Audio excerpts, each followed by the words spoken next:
Okay, welcome everybody to the 20th Keshe Health Teaching Workshop. I'm your host, Rick Crammond, and today the subject material will be the small intestine, the way of AC to DC, and vice versa. And we'll have Dr. E.Kostova of the Spaceship Institute will be describing to us the anatomy of the small intestine. And after that, Mr. Keshe will give his talk on the plasmatic aspects of the small intestine, how it interacts with our body. Okay, I think we'll just get right into the workshop here and allow Dr. Elia to describe to us some of the inner secrets of the small intestine. Are you there, Elia?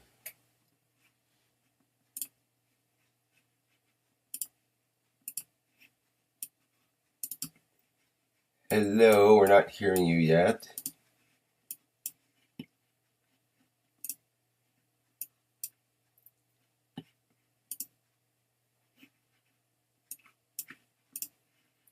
Elia, is the microphone on there?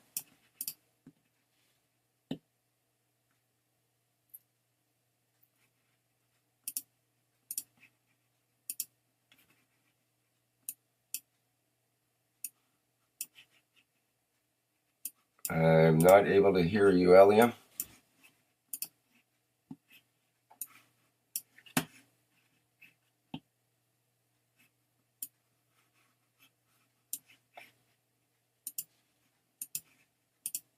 Hello, Elia. Let me see if...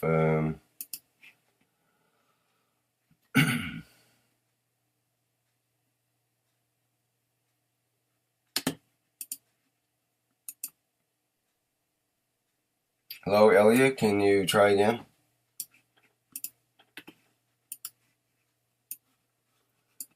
All right. Can someone else give me a sound check from these? I'm here. Okay, thanks. That works. I don't see Elliot typing or anything, but she's still on the call, so I'm not sure what's just happening there. Okay. I can hear you. Can you guys hear me? Yeah, thanks, Mike. That works. Okay, she's typing. Elliot, you might need to drop out and come back in, please.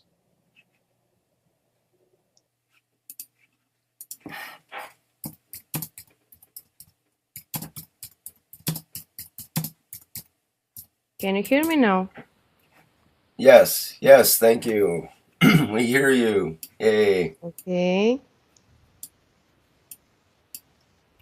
It must have been that AC/DC that threw us off in the start there. It's a little too heavy for everyone. Your workshop is so powerful. AC/DC, everyone of you, I know, guys, you like this band. So today we follow with AC/DC in our body. And actually, Eastern Tract 2 is like the famous song of this band. And we start with the small intestines, the main converter of AC to DC, and vice versa. And our small intestines, they place in the abdomen cavity, how you know, and then belongs to the star formation inside of abdomen cavity. This is the first slide, yes. And their nano-coated vibe in this star formation. Between the star formation, it's organized between the liver, stomach, spleen, output system, pancreas, and the end of the large intestines. Actually, the small intestines, they are nano-coated vibe inside of that star formation. And the vector of movement of that star formation, what we call the BZ, is faced up to right to left, and most movement inside of that star formation, how you saw in the previous workshop, they're also turning, spinning on the direction of right to left. Okay, and then we go to the next one slide.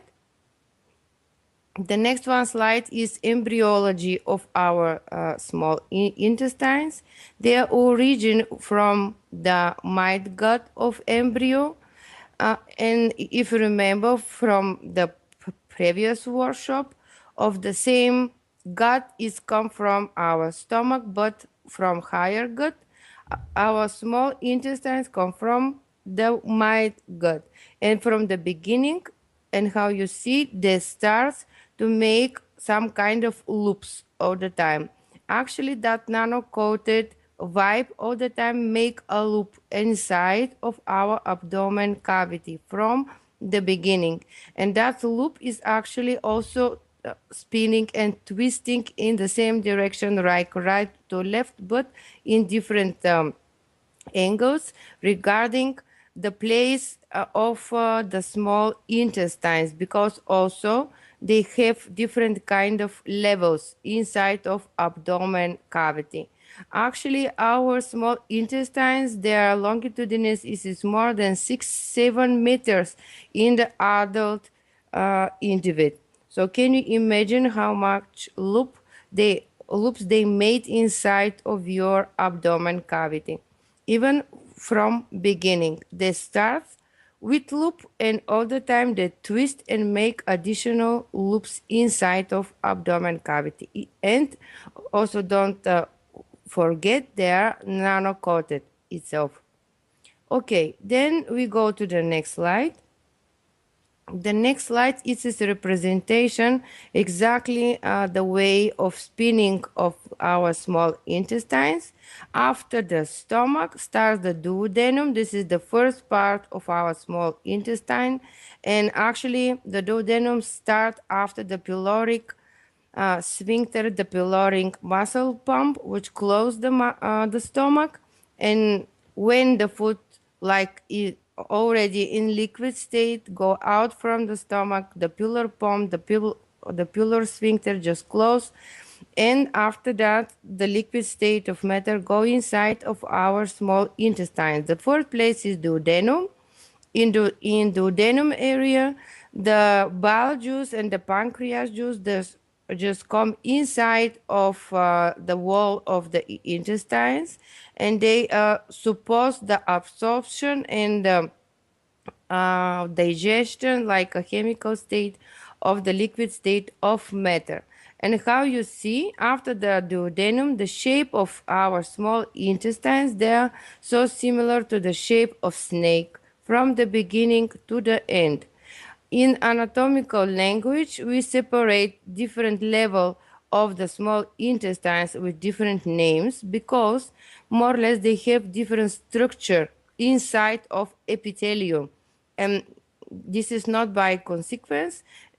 Uh, you will see during the explanation of the workshop why we have different kind of epithelium, different kind of representation of that epithelium through the longitudinous of our small intestines. So beginning is our duodenum, then we have the part of ileum, and then ileum. After ileum starts the large intestines. And actually the shape of our intestines, they're like a snake itself, but also like a spiral. Okay, then we go to the next slide. The next slide is this representation more schematic, the way of how our small intestine just turning and make specific shape inside of our abdomen cavity. How you see the shape is similar to the shape of hemispheres of our brain, and also the shape of the new one small reactor device what HARÁN made. Exactly, if you compare the left and right side of that slide, you see that the coil inside of the reactor of HARÁN is like our intestines, and the large intestine is the outer core of the Harman reactor. So if we take a large picture of all abdomen cavity with large and small intestines, they represent itself the conversion of the AC to DC and vice versa. Also, we have the same repetitive model inside of the wall of the small end of the large intestines, but inside of the shape of the abdomen, repetitive model of the reactor, new one of the Harman, is its configuration of the small intestines, how they make a shape and loops like a snake and like a Excuse me, coil. Elia, Yes. can you slow down a bit? You're going too fast. Okay, sir. Yeah, no problem. Please slow down. We can't catch up. Okay, no problem, sir. Okay, so exactly, I will repeat myself a little slowly. Inside of the abdomen area, repetitive model of the neuron reactor of Harman is the shape of the small intestines, and how you see around them goes the large intestines. So inside, this is the coil of the Harman neuron reactor, and outside, this is the large intestine. What is the cylinder of the Harman reactor?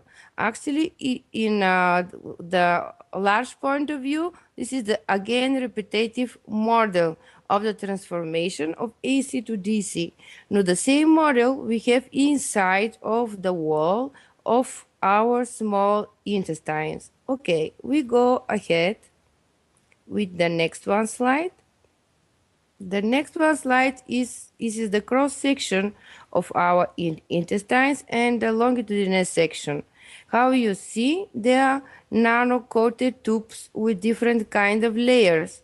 We have again repetitive model with layering on the wall with the connective tissue, different kind of direction of the muscle layers. Then we have epithelium and the layer of the vessels and nerves. And inside, what you see on the left corner, this is the flow of the liquid state of matter. The cross section, you see again the repetitive model of the picture of principal matter, transitional matter, and the outer core of the main picture of Mr.M.T.Keshe and the representation of different state of matter. This is a repetitive model all over our body. And also how you see on the left side, on the cross section of the intestines, inside epithelium make different kind of shapes. And also this is regarding the epithelium cells and the different kind of shapes of the small structure of the wall of epithelium of the wall. This is the villi. Actually, during our intestines, we have different shape of villas. And the villas, this is the absorption place where all the nutritions go inside of the wall of small intestines. From the beginning, from duodenum to the end of the small intestines, also we have different diameter of the small intestines and ability of them to make different kind of shapes during the peristaltic wave. Okay, so we have nano-coated vibe, our small intestines, and this nano-coated vibe have all the layers of the state of matter, and also they are able to make different kind of shapes during the peristaltic wave. Okay, then we go to the next slide. The next slide is a more schematic view, and I thanks a lot to one of the followers of Keshe Foundation, but actually the more technical pictures is from him, and he made before years. So I asked him to use because they're so good representation of the layering of the wall of intestines. How you see the first one comparison. This is the picture of the different layers inside of the wall, like a long section of the small intestines vibe. And on the more technical point of view, you see how even the Each layer is containing different layering inside, how he represent in his 3D model of layering.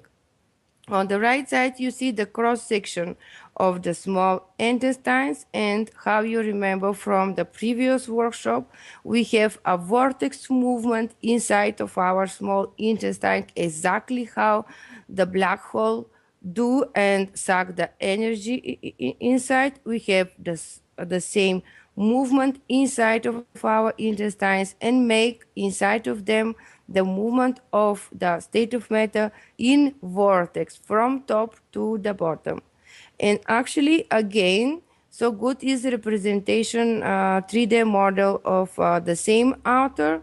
How you see, if you compare the picture of the small intestines, they represent only the hole inside of the small intestines. But if you put in mind that that wall of the small intestine also nano-layering, this is the same representation that like his 3D model of the layering like a hole. I just make that comparison to be more easy for you, like technical minds, to understand how our body have the same structure of layering and to make a vortex, same repetitive model. And if you remember the previous workshop, we compare the working of our digestive system like a black hole and gaining the gravity inside. So today we'll be make slightly different analogy for our small intestines and different kind of movement inside of nature. Okay, then we go to the next slide. This is actually two videos. They are 3D models of different kind of movement of matter. The first one video, this is a representation actually of movement of snake. But how you see, this is the long movement through the vector of longitudinous, the movement around the center like a spiral. The same movement have our DNA. Also the same movement have our intestines.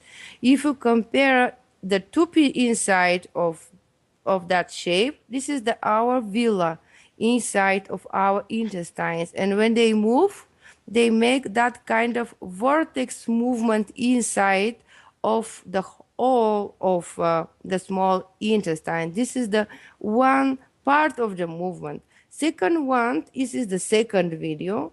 This is the infinitive model of representation of movement with 64 parts. And how you see this 3D model, what kind of shape will reach finally. Okay, yeah, this is the shape like close to the vortex, just beginning to organize the vortex, and then you close the vortex, the beginning of spiral and the end of the spiral. And if you remember from the previous slide, you saw that the whole inside of our intestines have the same shape like a spiral, which is start from the beginning from our esophagus and will end actually to the end of our large intestines. But it is the same repetitive model in our small intestines. So we have in the wall of our intestines different kind of directions of movement during the two different vectors. And if you remember where our BZ face in that star formation, you will be not surprised why we have that kind of movement inside of wall of our intestines. Okay, then we go to the next slide. The next slide is just two videos of the peristaltic wave inside of our digestive system. The first one is the modeling of that peristaltic wave. So actually the peristaltic waves start from our pharynx. If you remember the previous workshop, they begin through our esophagus, then stomach, then duodenum, small intestines, large, and to the end. Just notice how the movement of the wall just go on. Part by part, you have the wideness and the narrowness of the wall. And if you remember when we spoke, we need that because it makes gradient between two parts. And after our explanation go on, you will understand why. Okay, on the right video, this is the natural view of the peristaltic wave inside of our intestines during the operation. Yeah, this is still the 3D modeling. On the right side video, this is the real video of the peristaltic wave inside of our intestines. And how you see, they have specific movement. And if you compare that movement with the movement of snake, this is completely the same. So that comparison you are able to see in the next slide with the 3 videos of the movement of snake. Actually, our intestines represent the movement of snake because the locomotion of snake is actually so complicated. This is not that much simple how we think. The first video is the real snake and how this real snake just move. How you see this is the slightly sliding on the surface, but actually this is sliding, it is not sliding. You will understand in the 3D model videos. This is because of some other mechanism. Because if you put the snake in the completely flat surface or to put liquid in that surface, she will be not able to move that like that. Okay, this is the 3D model of the move of snake. And if you compare with the previous video, you have the same movement in our intestines, completely the same. And how you see, one part of the snake touch the surface, other one is so far away. This is actually, if we compare with other modeling of the Kiev technology, this is like you gain the gravity, gap. You gain the gravity, gap. Where you touch, where the snake touch the surface, it is gaining the gravity. It is heavy place, so touching the surface. Where it is far away from the surface, this is the gap. So what does mean? Where you have one cell to gain the gravity, and other way, and other one, next one, gap, where actually gain the repulsion magnetism. And that's why you are able to have a vector of currency between the gravity and repulsion, like two next cells to each other. In the same way, the snake move. In one place where the snake gain the gravity inside of the body, touching the surface. The next one, how you see, this is completely opposite movement. This is nothing, empty place, not touching the surface. The same way our intestines move. Okay, and when you see the video with the 5 snakes inside, this is like several loops of our intestines, how they move all the time. This is not only one part of our intestines moving. They move all the time. There are 7 meters, and all these 7 meters, they move. Okay, then we go to the next slide. The next slide is actually representation of shape of snake and how the snake is able to move, and also have a kind of snake, they're able to fly, and have a snake, they're able to swim, and how it's possible if they have the same shape and that shape support them to move on the solid superface, and how they change the shape to be able to swim and to be able to fly also. And how you see in the middle of that slide, the shape of our intestines, they are like a snake. And also when the passages of liquid state of matter pass through all the shape and all the longitudinals of our intestines, actually in some particular places we gain the gravity, we gain the matter, the same way how the snake move.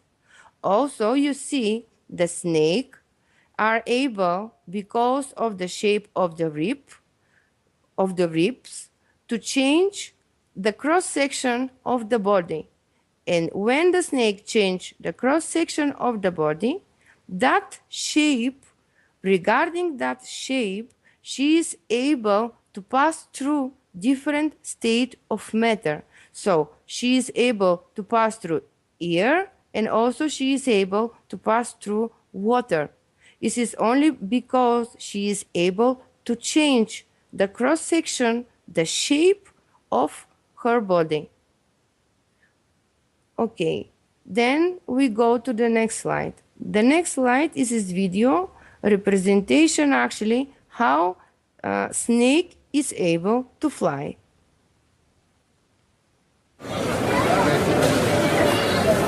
There are 5 species of snakes in the Malaysian jungles that are able to transform their skeletons to glide through the air. A study has revealed exactly how these gliding snakes contort their bodies to cover a great deal of ground. When it leaps off a high tree branch, it rotates its ribs forwards and upwards, making its body double in width. This transforms it into a much flatter, aerodynamic shape similar to an airplane wing. It moves its head back and forth, which passes waves down its body like it's swimming in air. Professor E.Kostova carried out the study by creating a plastic copy of the snake's cross-section and placed it in a tank of flowing water and gathered data on the way the water moves around it using lasers and high-speed cameras.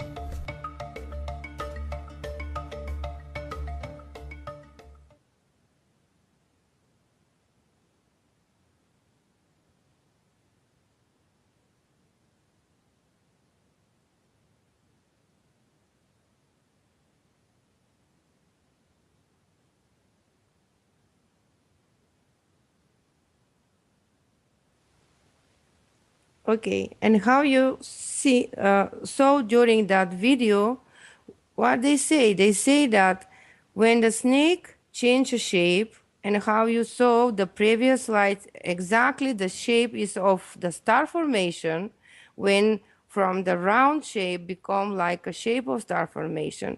And then the snake is able to move during the air because she changed the gravity in different place during her body, change the mass. So what she done actually, she make a gapping between the mass, gravity, and the repulsion, magnetism. And because she is able to do that, because she's changing the shape of the body, she is able to pass to different kind of matter.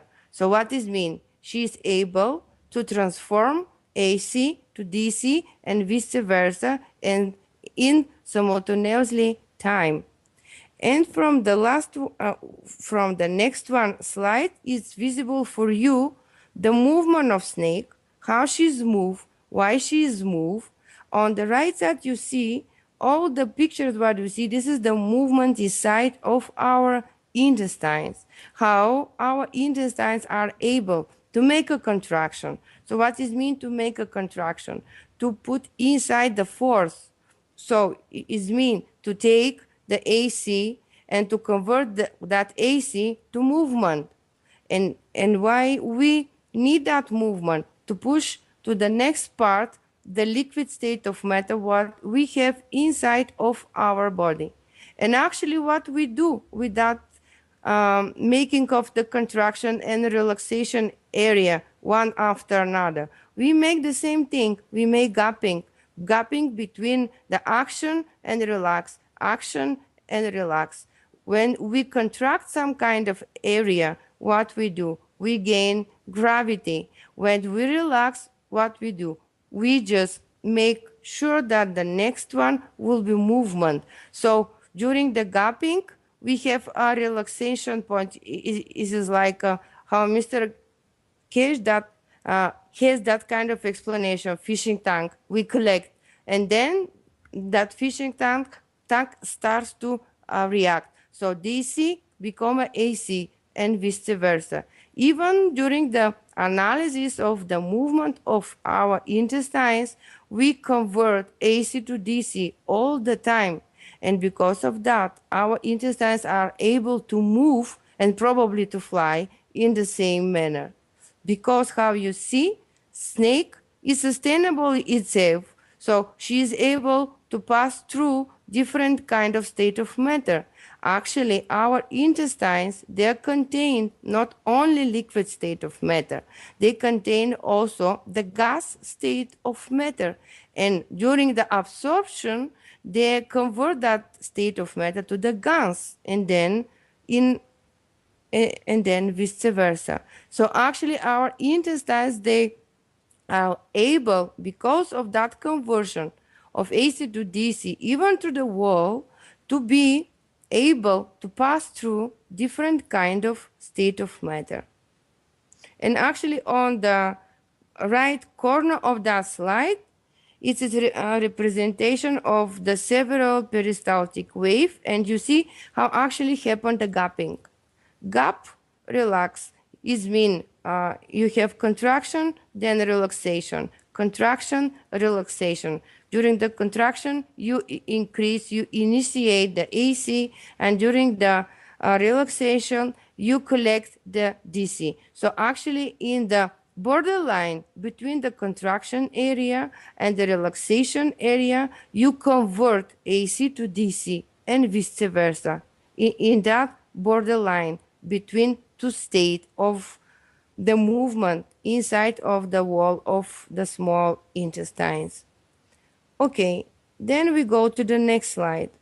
How everything is happen inside of the epithelium of our small intestines.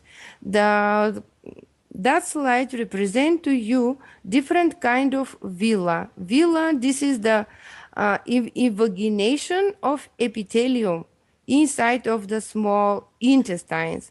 On the left side, you see different shape of villi, what we have inside of the intestines. On the right side, you see different kind of shapes of coral. Actually, the villi and representation of the shape of villi is so similar to the different shape of coral.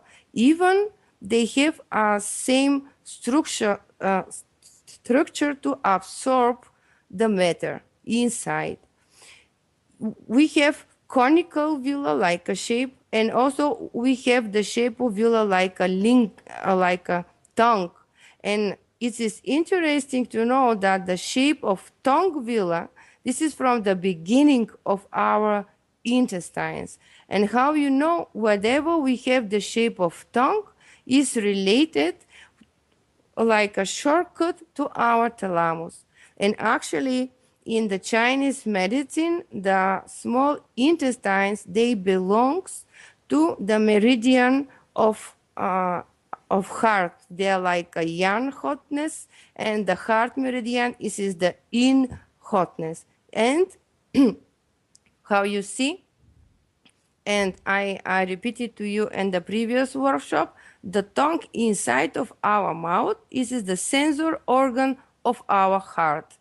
So even from the beginning of our intestines, we have a tongue-shaped villi. This is the absorption point, the receptor point in epithelium of the small intestines. Okay, then we go to the next slide. Actually, that's why mostly in East, everyone say that what you eat, that kind of emotions you produce. See, even nature give us science that this is exactly like that. That slide represented to you anatomical structure inside of intestines, epithelium, and the structure of villi. Actually, the villi, this is the main structure inside of the small intestines is covered from epithelium, different kind of cells.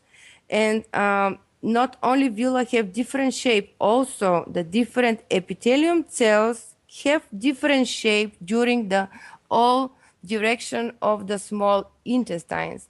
And why it's happen like that? Because the cells, they are main point for absorption the state of matter, and when you have the specific shape, attract the specific matter to absorption to that cell. We are able to have like more cubical cells, like more plate cells, and because of different shapes of the cells on that part of the small intestines, we absorb specific nutrients inside. And if we speak about the more deep state of matter, is mean that in different part of our intestines we accept different gases, because even from the shape of cells, we are able to recognize which kind of gans that cells is able to accept and to convert. In the cross section of the villi, you see this is like invaginations, like a cylindrical shape. Inside, you have again repetitive model of different state of matter. If you see, this is so similar, like a cylindrical shape of reactor. Outside, you have a core, then you have a gap where it is actually the passing through the nutrients from the cells to the circulation. In the middle, in the green, this is your lymph vessel. And around, like a head, around the lymph vessel, this is a circulatory system representing from artery and vein part. And why we need to have the lymph system inside of the artery and blood vessels, actually, like, and they cover the lymph vessel like a head. It is because the lymph vessel accept only fat from the cells. And what is here the fat? This is the CO2, this is the carbon. And how you see in the middle, we have a more acceptable point from the CO2 for the carbons, and around we have a blood from artery part and from vein part. And how you know? Artery, the blood is connection for us for emotional part of the brain. And inside we have a lymph cell which contain the CO2. Okay, this is exactly a representation model for our CO2 kit. This is constructed in the same way. Okay, then we go to the next slide. The next slide is a representation of absorption of different nutrients inside of our intestines. How you see on the left part of that slide, different kind of nutrients we are able to accept in different part of small intestines. And how I told you, this is because we have different shape of villi and different shape of our cells, which actually represent what kind of material we are able to take in. So on the right side, this is the cells, and you see through the lumen of the intestines, in the small intestines, we accept amino acid, carbohydrates, fats, and also minerals. And fats, they go directly to the lymphatic system, to the lymphatic capillaries, and the carbohydrates and the proteins, they go inside of the blood capillary. Even inside of the cells, we have already separation of the materials. They are not go all together because they have different meaning and different structure, and they're useful for different things. And how you know? On the top of your CO2 kits, you absorb and you are able to collect what? Proteins and fat. It is because of that. Okay, then we go to the next slide. The next slide is the representation, how actually which kind of minerals and ions we take inside of the intestine's wall. Here on the left side is a representation of the natrium. It is sodium hydrogen pump. So for one sodium go inside, we take out the energy of the hydrogen, and the chlorine exchange with the bicarbonate. Inside of the cell, we have the same reaction for the bicarbonates and the bicarbonate acid, the same what we have inside of the lung and inside of the cell of the lung and inside of the kidney and the stomach wall.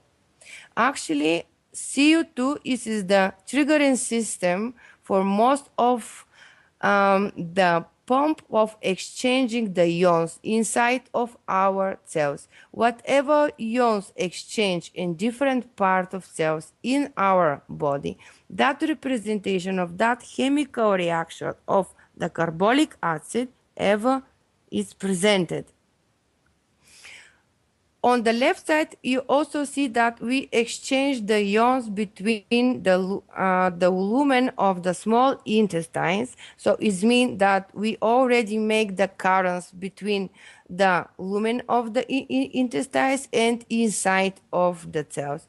Also, we have a pump function between the cells. And how you see, this is called the pumping system of the potassium and the sodium with connection with the next one cell. And this is releasing of the phosphorus, organic phosphor. So what does mean? When we convert the AC to DC, we inform the next one cell what we done already with that cell. But also we have a fingerprint to our DNA with this organic phosphor.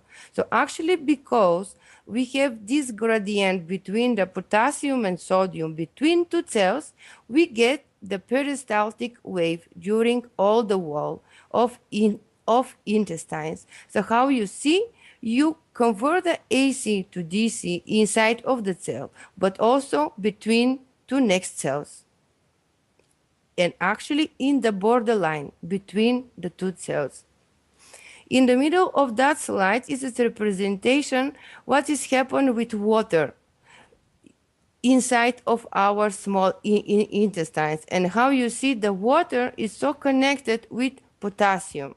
Whatever sodium, natrium we have, and the concentration of sodium, that much we accept or not accept water. And because of that, we get different kind of state of our intestine, like we have a liquid stool or we have a normal stool, and of them pH. This is the connection between the water and the sodium.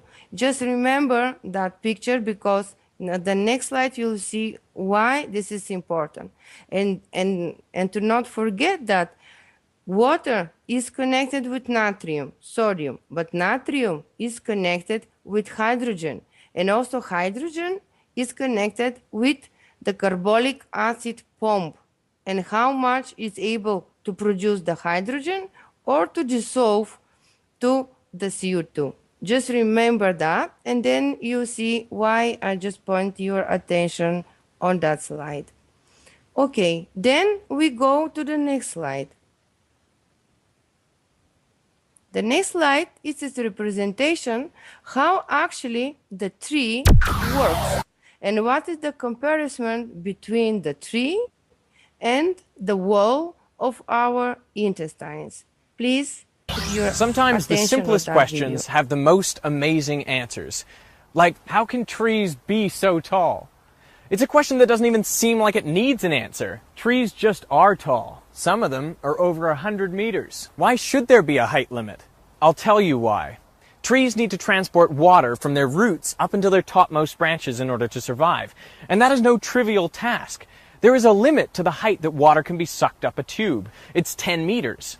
If you suck on a long vertical straw, the water will go no higher than 10 meters. At this point, there will be a perfect vacuum at the top of the straw, and the water will start to boil spontaneously. For a tree to raise water 100 meters, it would have to create a pressure difference of 10 atmospheres. How would trees do that? When I posed this conundrum, a lot of people said the answer is transpiration. And that's when water evaporates from the leaf, pulling up the water molecules behind it. Now that's clearly a mechanism a tree can use to create suction, but it doesn't help us overcome this 10-meter limit. The lowest the pressure can go is a pure vacuum, which I imagine is not happening inside of tree leaves. Right? Right, Hank. So you might suspect that a tree does not contain continuous straw-like tubes. The tree effectively has valves in it, so you don't have a column of water. This big tube, which you're saying needs to be filled with water, is actually made up of cells.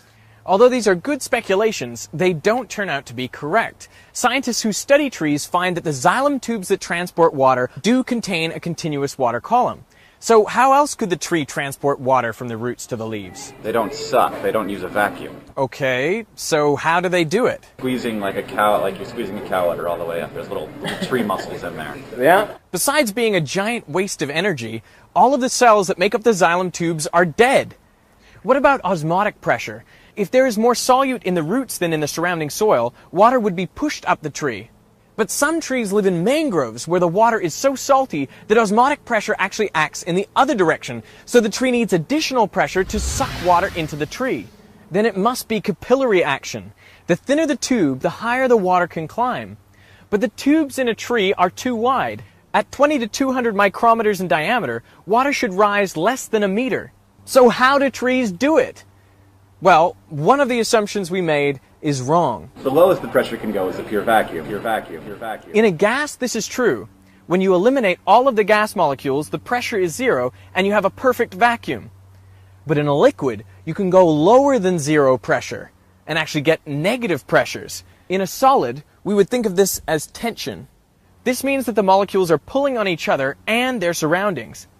As the water evaporates from the pores of the cell wall, they create immense negative pressures of minus 15 atmospheres in an average tree. Think about the air-water interface at the pore. There is 1 atmosphere of pressure pushing in, and negative 15 atmospheres of suction on the other side. So why doesn't the meniscus break? Because the pores are tiny, only 2 to 5 nanometers in diameter. At this scale, water's high surface tension ensures the air-water boundary can withstand huge pressures without caving. As you move down the tree, the pressure increases up to atmospheric at the roots. So you can have a large pressure difference between the top and the bottom of the tree because the pressure at the top is so negative. But hang on, if the pressure at the top is negative 15 atmospheres, shouldn't the water be boiling? Yes, it should. But changing phase from liquid to gas requires activation energy, and that can come in the form of a nucleation site, like a tiny air bubble. That's why it's so important that the xylem tubes contain no air bubbles, and they can do this because, unlike a straw, they've been water-filled from the start. This way, water remains in the metastable liquid state when it really should be boiling.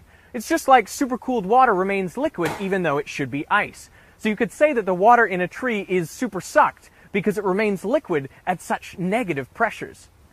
And why are trees moving all this water up the tree? I want you to make a guess. Say it out loud. For photosynthesis? Actually, no. Less than 1% of the water is used in photosynthetic reactions. Any other ideas? Okay, what about growth? Well, 5% of the water is used to make new cells. Well, so what happens to the other 95% of the water? It just evaporates. For each molecule of carbon dioxide that a tree takes in, it loses hundreds of molecules of water. Whoa. Can you believe how amazing this is?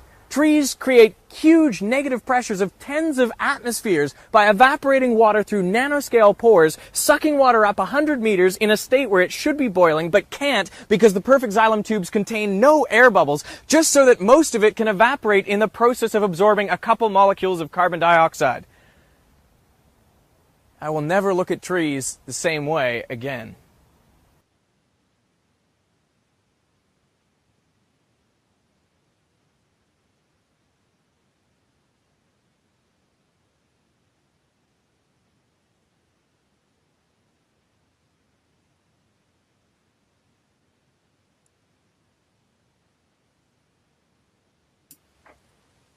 Yeah.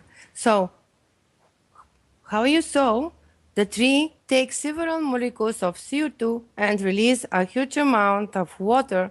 And what the scientists make a measurement that the transformation of different kind of state of matter need different kind of pressure. But how you see, the gas need the pressure 0. So what is mean about the gas? The gas will be more than plus.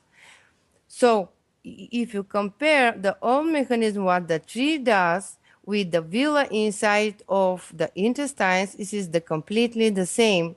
For the equilibrium inside of the reaction of the carbolic acid and the relation with the hydrogen and the water, actually we have the same mechanism inside of the villa, and also the shape of the villa, the containing inside like a central point, the lymphatic vessels, this is your CO2, and around this is like a head of the blood vessels where they transform the different kind of gases.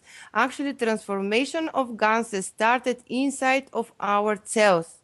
And how you see in the tree, for several molecules of for the CO2, the tree release a huge amount of water in different state because of the pressure inside of the tree. And if you imagine the same shape of the tree, if you imagine the movement of snake and why the snake are able to pass different state of matter, and if you compare with the CO2 kit and make the same shape, CO2 kit like in the shape of snake and movement of the snake, comparing the different cells, how to collect in one cell the DC and another one to transform to AC and to become like a movement. When you compare of the CO2 kit, how for several molecule of CO2 what you accept from air, you are able to release a huge amount of water, then we will be get idea of completely representative a representative model of that CO2 kit like a blank stem cells, which is representative model in all our body, even in our small intestines. So nature and our body and all the kingdoms before us, like animals and like plants, we have the same representative model of the structure and the movement and the transforming of matter in us. So that is for me. If you have questions, please ask me, and thank you for your attention.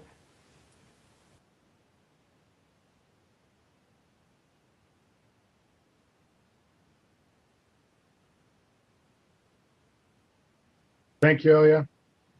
That was a very good presentation. Thank you, Elia. Amazing. Okay, do we have any questions from our Skype crew or from the live stream? There was one question that was already answered in the live stream regarding the amino acids and GANs, which maybe you can briefly explain, Elia, about. Let's see how the question exactly went. I think it.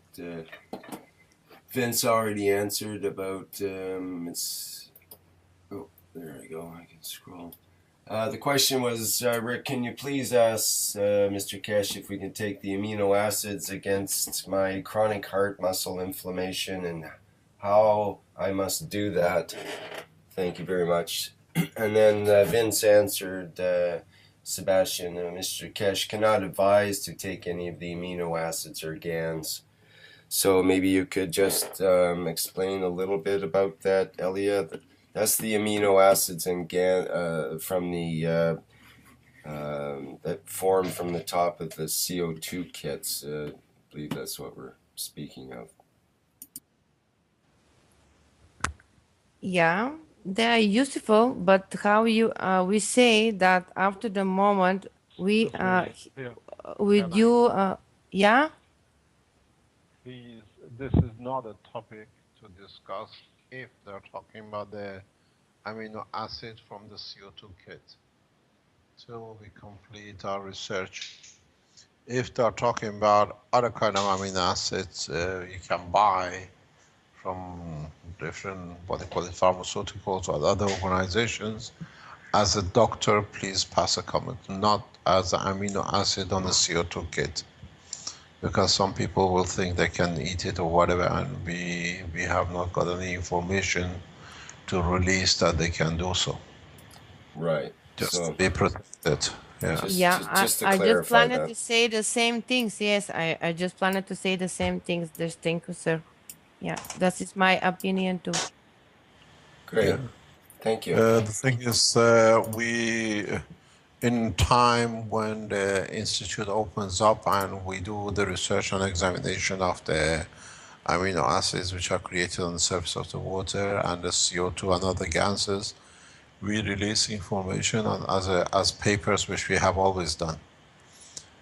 Till that point, we cannot make any, what do you call it, recommendation or comment as part of the technology development. Because there are those who are waiting on the wings to accuse of us, you told them and they used it or whatever. So we do not suggest or implement to use any of the materials unless we release research papers on it or it's been authorized by the authorities, health authorities, to be used. Okay, thanks for that clarification. And oops. So I'd have some questions, but maybe they are not directly related to the intestines, or maybe they are. I wanted to ask about scurvy, because there are some kind of animals like humans or guinea pigs who we cannot synthesize the vitamin C in our bodies according to the present teachings of the science. So what is really causing this scurvy, and what we can do on long time space travels to avoid a problem like scurvy?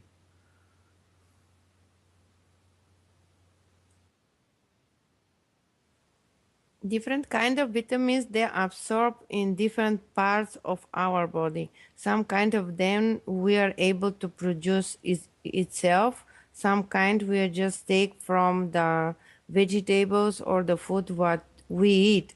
But I think now it's so early to describe that the vitamin absorption, because they're slightly different. If you don't mind, Sandor, just to keep that question from the next workshop, then there will be more complete answer for it too. Thank you. I was not sure if it fits into this subject, so it's Yeah, okay yeah, at the time. because we are still, we don't reach that point, just to be able more easy and people to layering the knowledge, you know, just to be able more easy to understand that. Okay? Thank you. Yeah, thank you too. Okay, are there any other questions of Elia before we move on to Mr.Keshe's description and talk?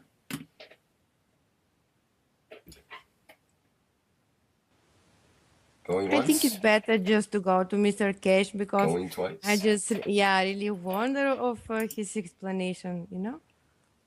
Right on. Okay, that sounds great. Yeah. Let's move right into Thank you Mr. very much. Thank you, Elia.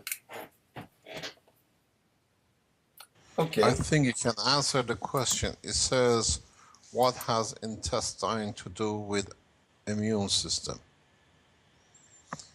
A lot. Maybe we come back at the end of this presentation, if you can come back to this question. Your immune system does not work. You have no immune system if you had no intestine.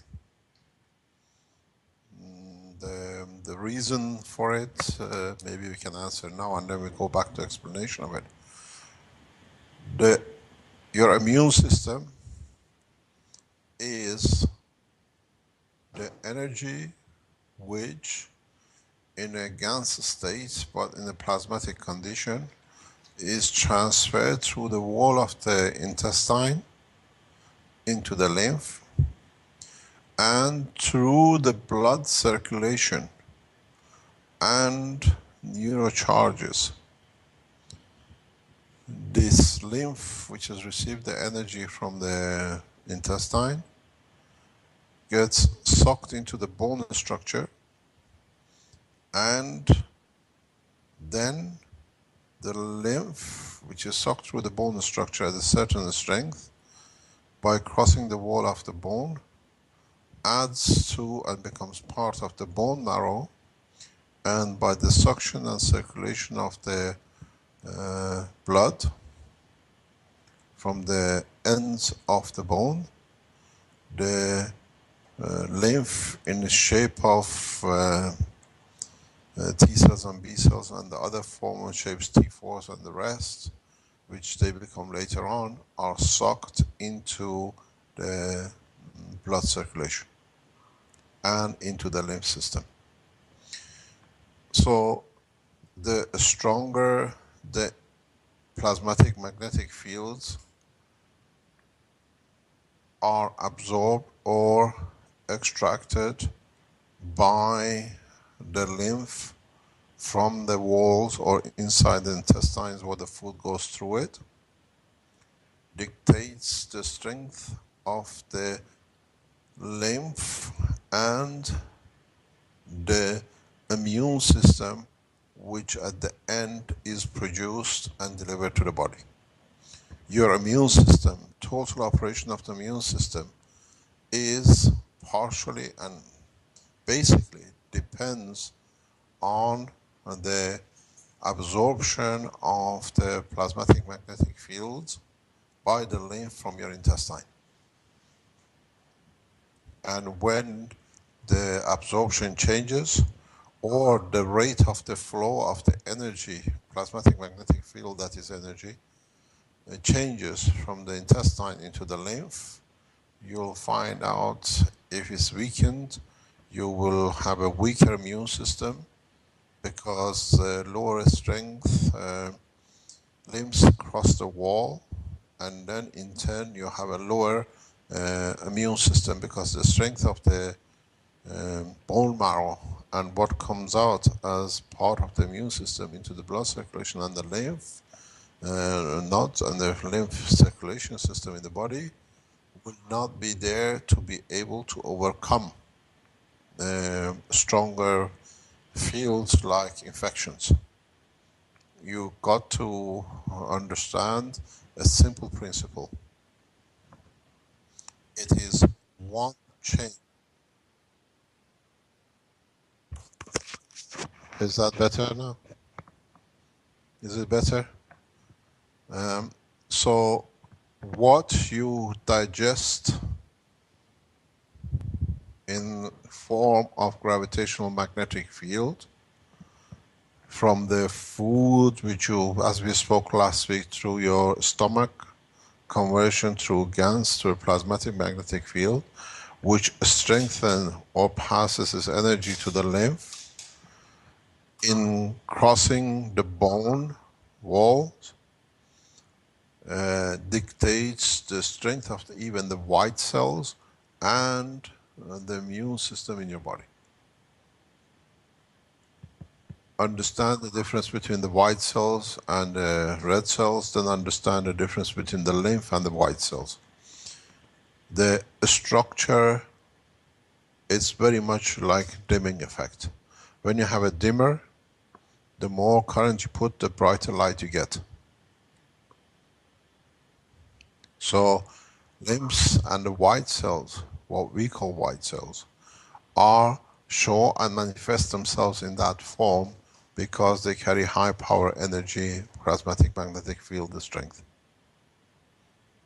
And the only way you add or you increase the strength of the cells as the immune systems is through the digestion system. But then what you extract, what fields you extract from the intestine It depends very much on how well your intestines operate and how and in what environment you live. Because everything which Dr. Elia explained up to now is correct, but this is biological process which can be explained. But your intestines, what your intestines allows to pass the walls into the lymph is dictated by the gravitational magnetic field of the center core, what we call the stomach area. And then itself, this gravitational magnetic field is dictated by the gravitational magnetic field of the environment you are in.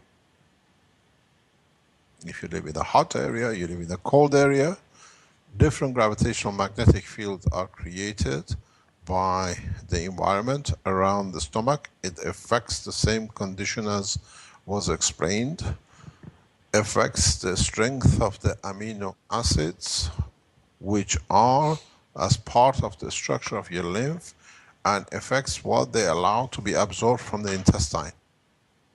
Then this dictates the habit of what you eat in what environment you live.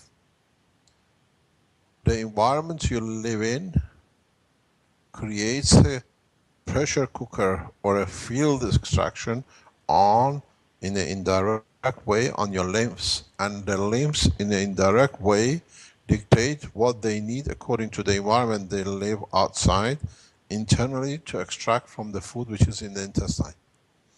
And then you pass this knowledge or this energy through your lymphs, through your bone marrow, which dictates the strength of your the immune system.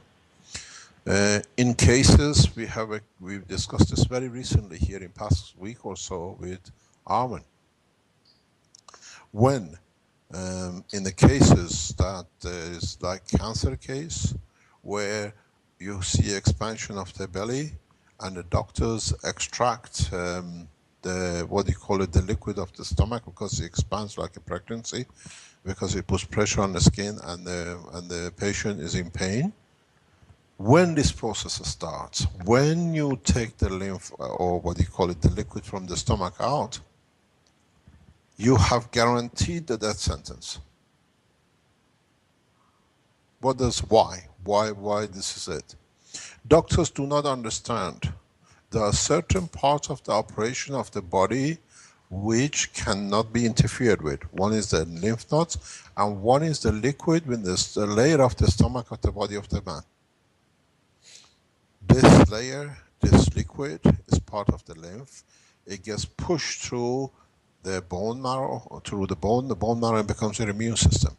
When you're extracting the liquid, you are extracting the powerful part of the most material you need to cross the wall to become part of your immune system to fight the disease. Now you deprive the system from it. How do you expect the body to fight the disease? You have taken the weapon away from it. You have taken the muscles away from it. How do you expect it to fight? How do you expect it to deliver a stronger field than the fields of the infection or the cancer? This is what the world of medicine has not understood. And in a way, when you come to cancer cases, especially in cases where they extract the liquid from the stomach, you have already written the death sentence. How do you expect? It's just a matter of time. The smallest infection will cause the death, because the right strength from the stomach is not absorbed to be added to the lymph, where the lymph needs to deliver through the bone, to the bone marrow, and to the immune system. This is the same position as when you eat food. As we explained last week, the digestion system or intestines are part of the operation of the physical side of the human being, not the emotional and the essence of the creation. So in process of what you eat, then the stomach changes it into what we call a Ganser state, as we explained last week. Now these gases are fully charged. You call it pancreas and other liquid which gets added into the gases which just coming from the stomach in a way to allow and give a standard what is needed to be extracted. Then with the instruction from parathyroid glands, with the instructions from, in so many ways, thalamus, then the body decides what materials are going to be extracted in gravitational magnetic field strength from the intestine. Intestine is a conversion system of plasmatic magnetic field of the gans of the matter into a gravitational magnetic field, crossing the wall, adding to the liquid of the lymph. But at the same time, this process allows the creation or GAN's conversion of the energy into matter due to the gravitational field within the structure of the stomach. This production of liquid in the stomach, in the cavity of the area of the stomach, intestines and everything else, is the exact replication of the process when we spoke about the creation of liquid in the lung. There is no difference. It's the same process. Where the body, we explained, produces its own liquid, and if it produces too much liquid, it leads to water in the lung. The same process is repeated back through the conversion of the plasmatic magnetic field of the materials, which is going through the lymph, through the intestine, crossing the wall and converting to the matter state.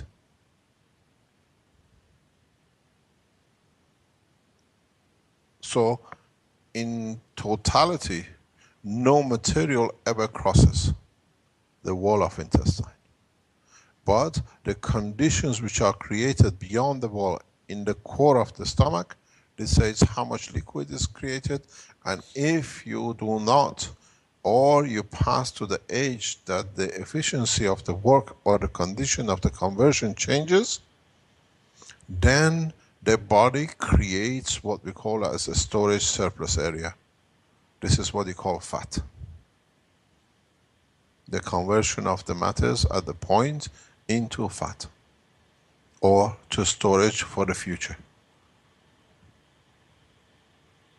At the same time, I was explaining this yesterday, yesterday I think, or sometime past couple of days, to Arman and Marco here. When you extract, when you eat, for example, meat, which is barbecued, the smell which goes through your lungs, part of because you breathe it in as a smoke or whatever, is in the strength of the material which you swallow, which then converts into gaseous state. And then the two, in time, the energy of the two will come to interact. And then what you absorb in your stomach as a surplus gravitational magnetic field, and what has been absorbed in the lungs as gravitational magnetic field of the same essence of the smell of the same product, then it leads to intelligence. This is where the physicality and the emotional part come into operation. So what you eat and what goes through the stomach and then goes through the wall of the intestine to be converted back to matter at the level which the man needs for his operation, then if these two, in conjunction with what you breathe from the food you ate, which is stored in certain places in the brain, then this leads to balance or extra what we call intelligence. That's why some nations, some races are more intelligent, are so more sensitive. This is to do with the food and the smell and the odor and the environment they live. When they come, it leads to the intelligence or to certain kind of emotional behavior with physicality. So your intestine, what is absorbed from it as gravitational magnetic field from the gans of the materials which are produced in the stomach, is the essence of the way you look, you walk, the materials which are needed for the color of your skin and the rest.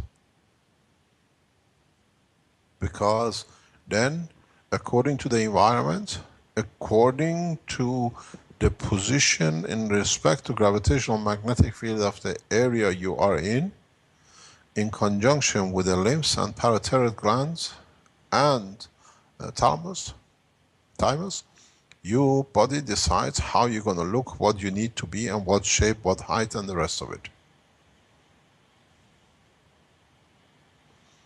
So,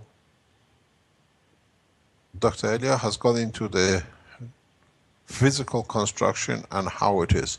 And the more and more we're going into teachings, and Dr. Elia is absorbing the knowledge, and the other doctors we know are listening and they are taking this on board, we see that more terminologies are used by the scientists in bringing the old and new together. Like Dr. Elia explains about the nano-layering of the stomach. And now we understand why the stomach behaves as nothing can get stuck on it, and the food literally flows over it. Because even the liquid which is inside the intestine is, as is in a gravitational magnetic field environment, it behaves like magnetic water. It's gravitational, it's magnetic, it behaves like a gans. So the gans material don't stick to each other. They cannot do, because it's positioning, they have spheres of magnetic fields which keeps them apart. It's like a magnetic repulsion attraction.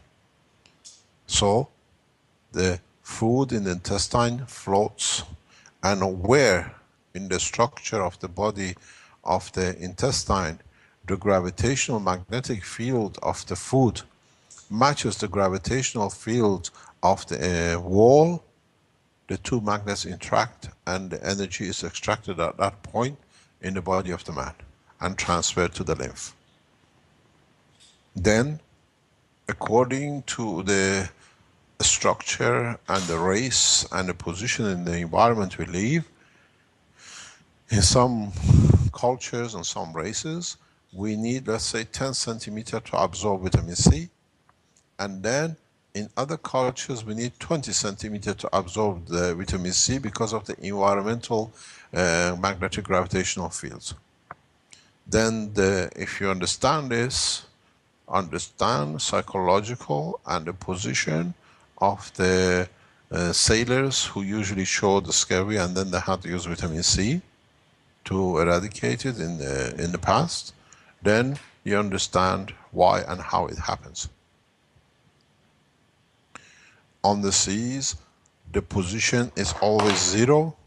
On the seas, there is always fear of death. Because there is not a day that a sailor would not think, what happens? Would I see my family? What happen if the big wave comes or a hurricane comes? Or a big wave hits us over? So diseases like scurvy, which show themselves in lack of some vitamins, you have to understand what these vitamins mean and where they are extracted from the body as plasmatic magnetic field in the intestine. These are what I call psychosomatic, emotional, physical manifestation in the body of the man.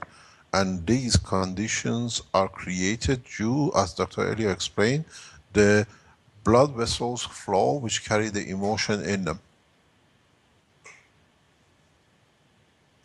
Fear of death.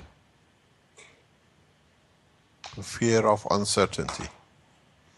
Body does not have and cannot adjust so fast to changes. In time, man, and space, I was explaining to Armin and Marco yesterday in teaching here, that all the men in deep space will look more or less the same, because we'll absorb energy, and the environment which is created within the craft will decide a continuous, monotonous field. So in the long run, most of the deep space travelers will look very much the same. It is because the environment and the position dictates this, and what can be absorbed from intestine into the lymph body of the man. Because in the space, we pass the energy through the environment, a constant peaceful environment, creates the fields within the brain and the energy absorbed from intestine to be monotonous. And monotonicity brings balance and uniformity.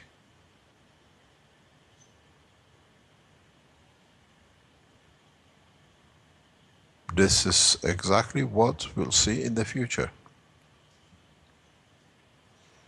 And according to our amino acid, will dictate how we will totally look.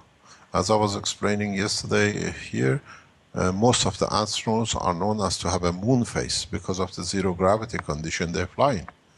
But in the space, in a constant gravitational magnetic field, which is 1G as we create, you'll find most of the man will have similar shape and size, according to what is decided at the production of the gravitational magnetic star formation, at the time of departure or when they add to it. So very much what food you eat is partially dictates what is absorbed through your lymph, through your the wall of the intestine.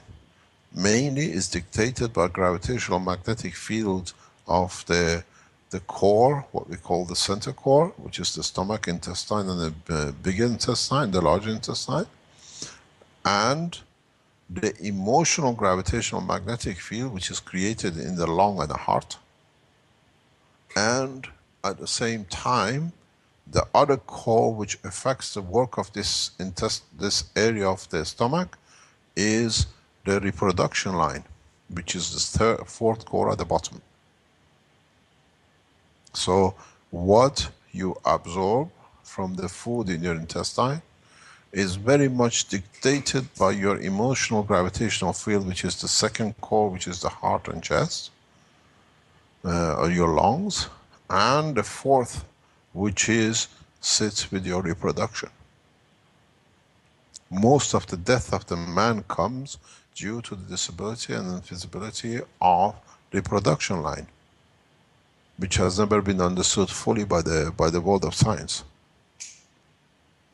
That's why women go through menopause, and going through menopause creates a different condition within the core of the, what do you call it, the hip, and then that in turn, can you stop please?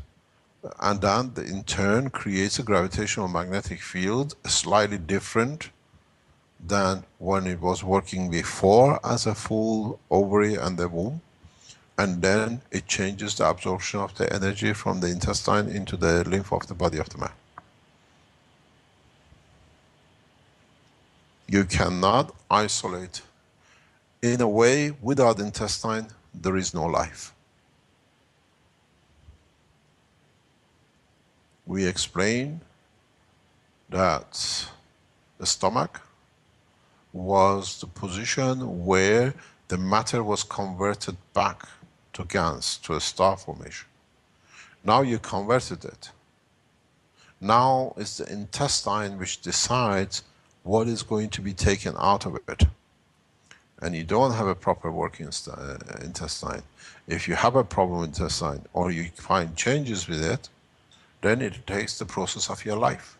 Because this is the point where now the energy of the stars are converted back to energetic matter condition which the body can handle. You cannot feed a lettuce to liver, and you cannot give a carrot to your leg.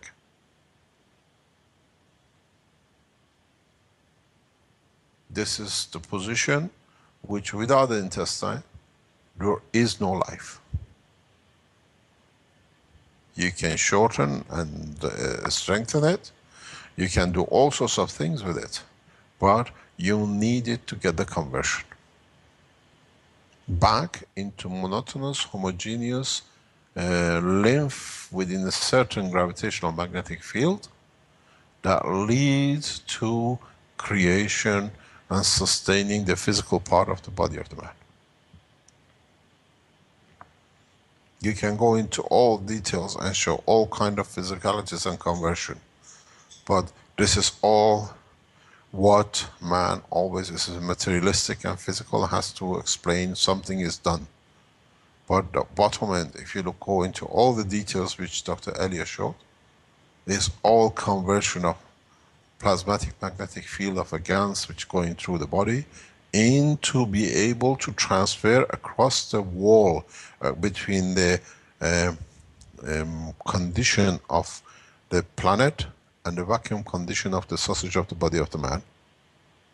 As I said always, the body of the man is a tube, sausage, hollow, and you cannot cross anything through it except gravitational magnetic field energy level. You try to get a pee through the wall of the intestine. It won't be absorbed, it stays as a pee.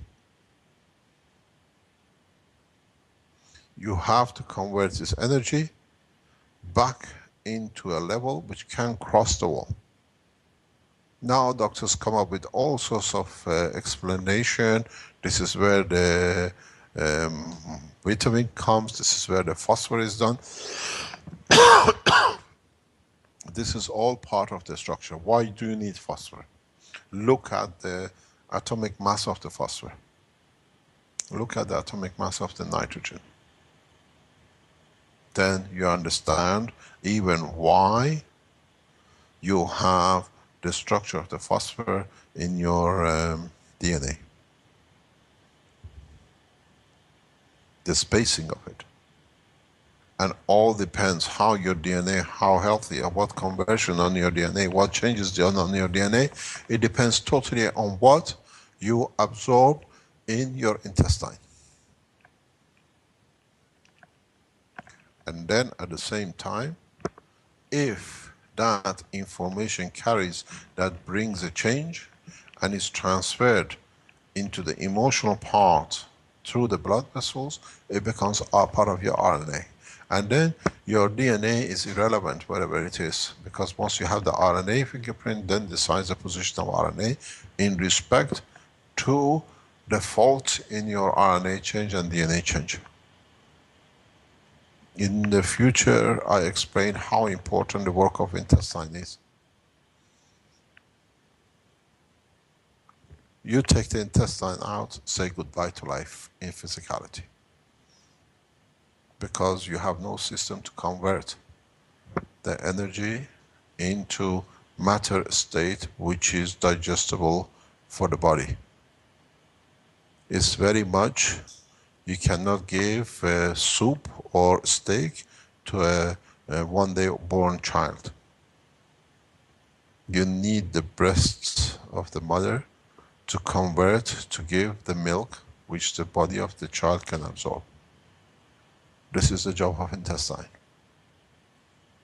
Converting matter into a state of the energy which the body of the man can use it in different strength by use of different, what do you call it, glands, converting them back to the material which is needed, or liquidize it, or strengthen it as is needed in the future in different part of the body. You don't look in a plasmatic condition in how the lymph works, how the intestine works, what is the structure of it, how it's different shape in different parts. You look as totality what different shape and part, forms, give, adds to the lymph that then can be carried out throughout the body for its application to conversion to the gas state of the matter. It becomes a tissues, it becomes a nail, it becomes a blood cell, it becomes part of the immune system. The totality, as much as you need the thalamus to have the emotional part, you need the intestine to have the physical part. And without it, there is no life.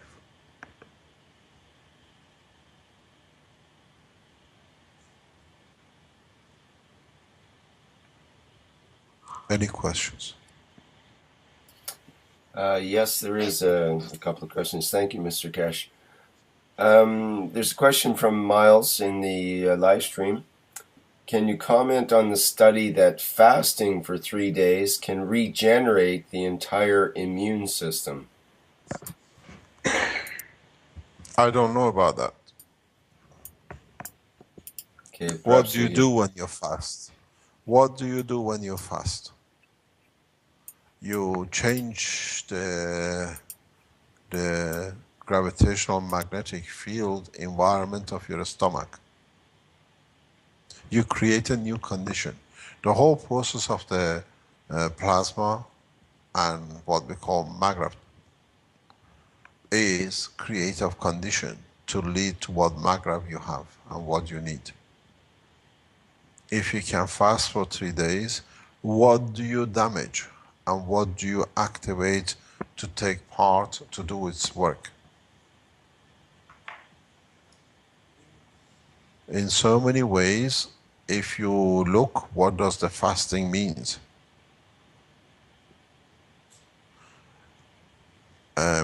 As you know, in different religions, people fast different times and different length. But what does it bring to you?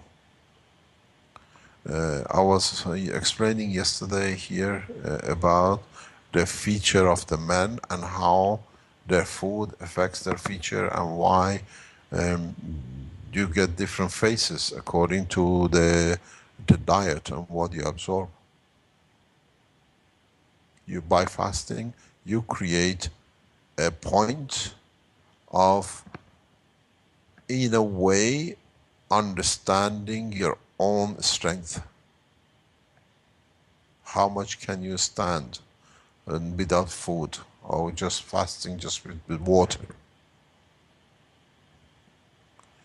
And do you become more alert, or does your physical part reprocesses materials which was not needed and it was hanging around during the time when you're fasting, by using your parathyroid glands and converting them to the other things which was needed, and now you start afresh? Because the body can, just because you decided not to eat, it hasn't stopped its functioning, so it has to find energy somewhere and convert some materials to some things that guarantees its own existence. So essentially it would be like burning up the debris and clogging proteins and that kind of thing, right? Does it only burn the debris, or it burns the good material too? Because if some of these fastings are extremely dangerous. Fasting has to be logical and psychologically correct. Some cases when people go in fasting without, what do you call it, without understanding what they do, because they don't have the physical ability to do the fasting, and they do it sometimes for a long time, in some occasions, very rare occasions, the body starts eating the tissue, or converting the tissue or the muscles into energy. And we see this in some cases of rare cases of MS. And one of the first indications of this kind of body eating itself is if you open your hand, the curtain between the thumb and the index finger is usually carries a fat. You see it with the people which their body has gone through reconsuming itself. You find out one of the first indication is this tissue of fiber here in between disappears and becomes totally like a skin. This is a very good indication for people who who have been through this process or part of the MS process. You see it in some cases of MS, because then the body starts decomposing its own thing to use the hydrogen in the amino acid for its use for its energy. That's all it does. Because once it degenerates itself, only it's going for is hydrogen to be able to convert it back into a rapid energy production. And then you start eating into your muscle tissue.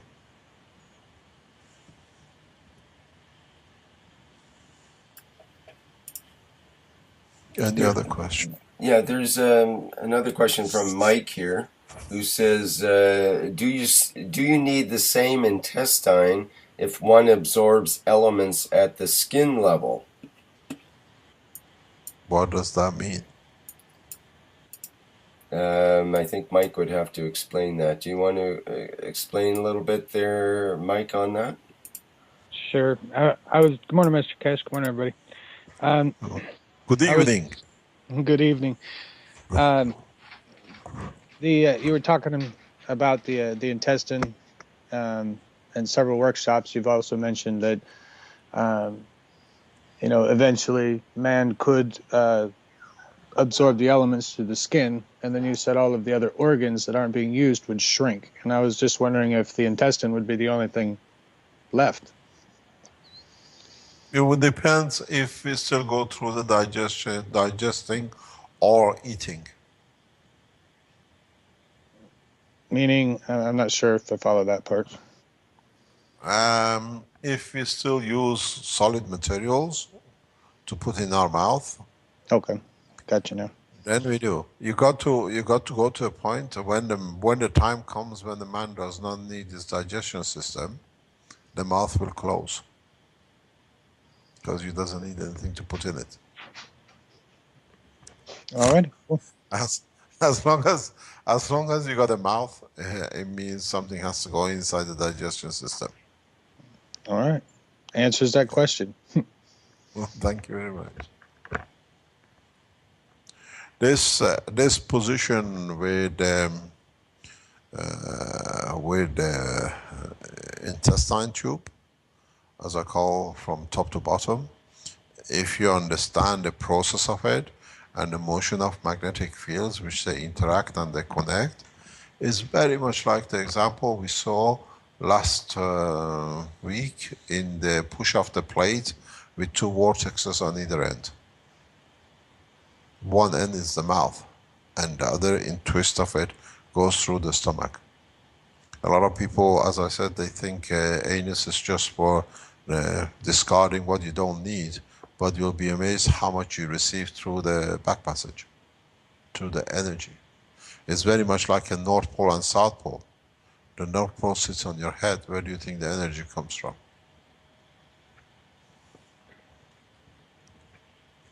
But man hasn't had the intelligence to understand it.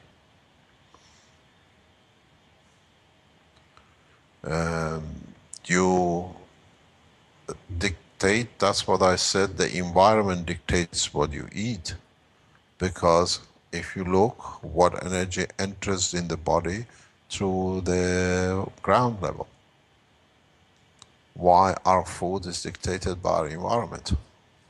Why our food even dictated by how we sit.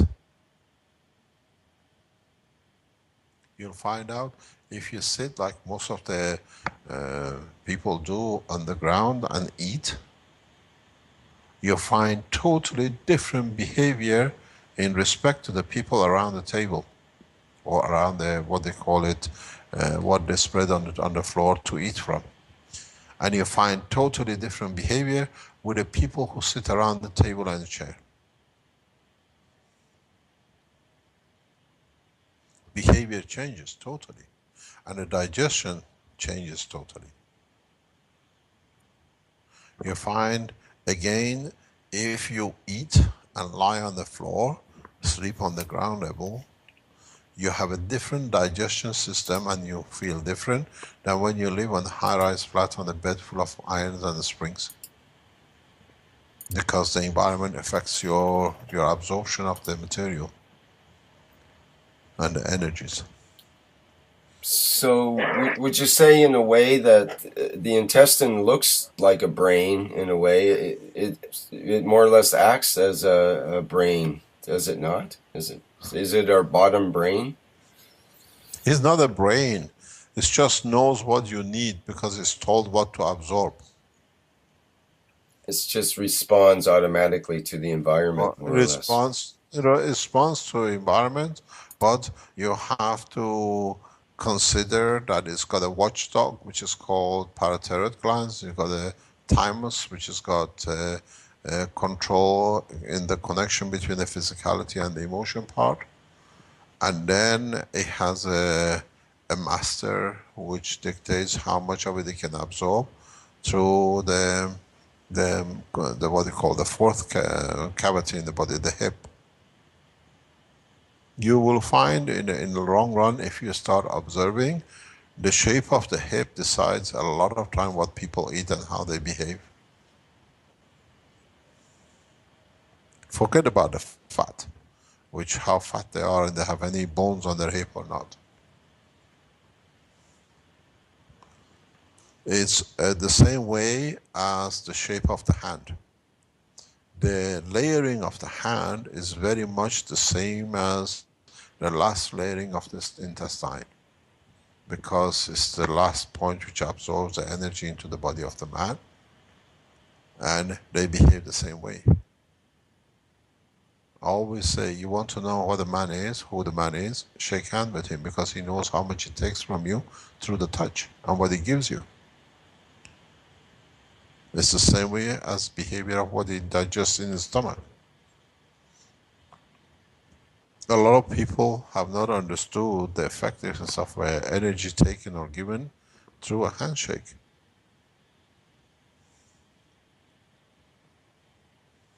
You look and you will see the people who, the way they shake their hand, strong, weak, tip of the finger, halfway, who hands shakes hand, is how much they take from you and how much they give you. And this is, in a way, a digestion system. It's exactly the structure of the intestine, which is the last layer in absorbing energy to be added to the lymph. When you shake hand with someone, or when you sleep on the floor, you absorb energy directly into your lymphs, and then that goes back into where it's going to be converted. There's a long way gone left for man to understand the full operation of his body.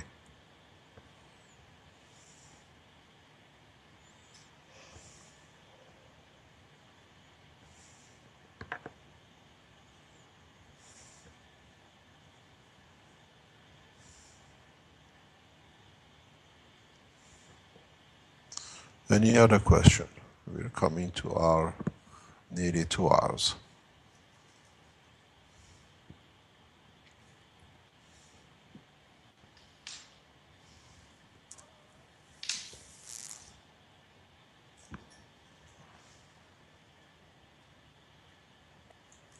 There was a sort of a brief question from, looks like Caven, something about we need the thymus for the physicality too. That was for a particular comment earlier, so I'm not sure if that's an actual question or if it even makes sense right now. We need...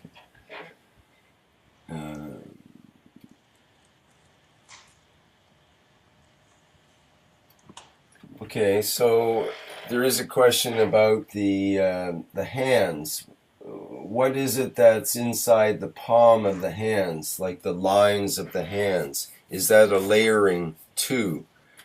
And I would sort of add to that, what about the idea of people reading palms, and how does that tie in? What is the tie-in there for in I terms don't of... know. If you can read what shape my stomach is not going to affect me, who I am, then the palm will remain the same. I don't believe in these things, so because I don't understand it. Okay, well, let's get back to what you just said about, which piqued my interest. With the hip, you said if you can tell people's eating habits and so on from the hip. Now, what did you mean? Then you mentioned it was not the fat, it was not the bone structure. Then what's left that you see when you see a hip in the way that you're perceiving it? The shape and the size of the hip, naturally over millions of years, us men have become an expert. And it's become part of our, what do you call it, unconscious but understanding behavior.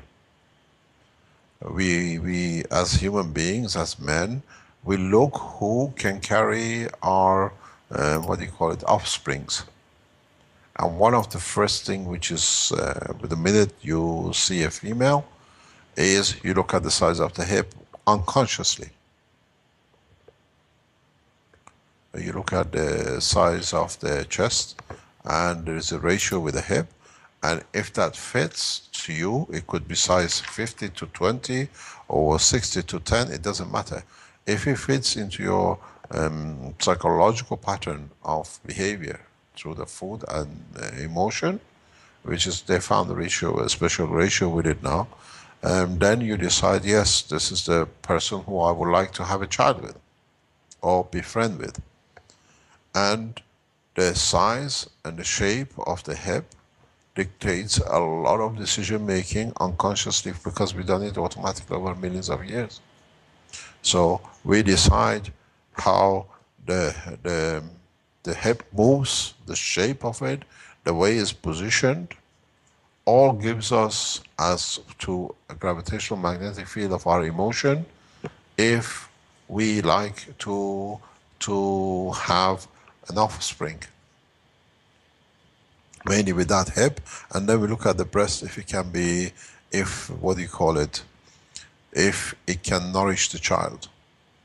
The whole process of living still is very much hidden in the background, but it's the survival and guarantee of the regeneration.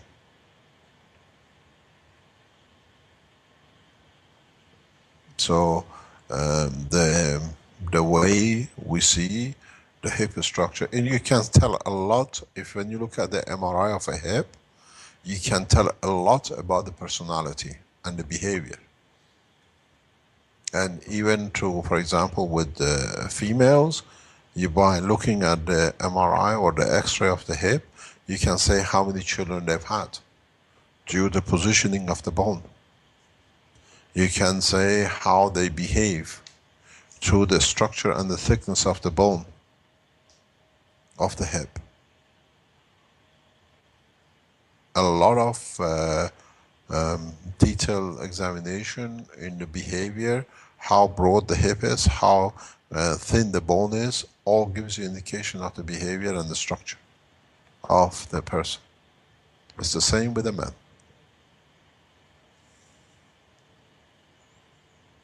This is part of the teaching. We'll go into detail in the institute when we open up in the next couple of months.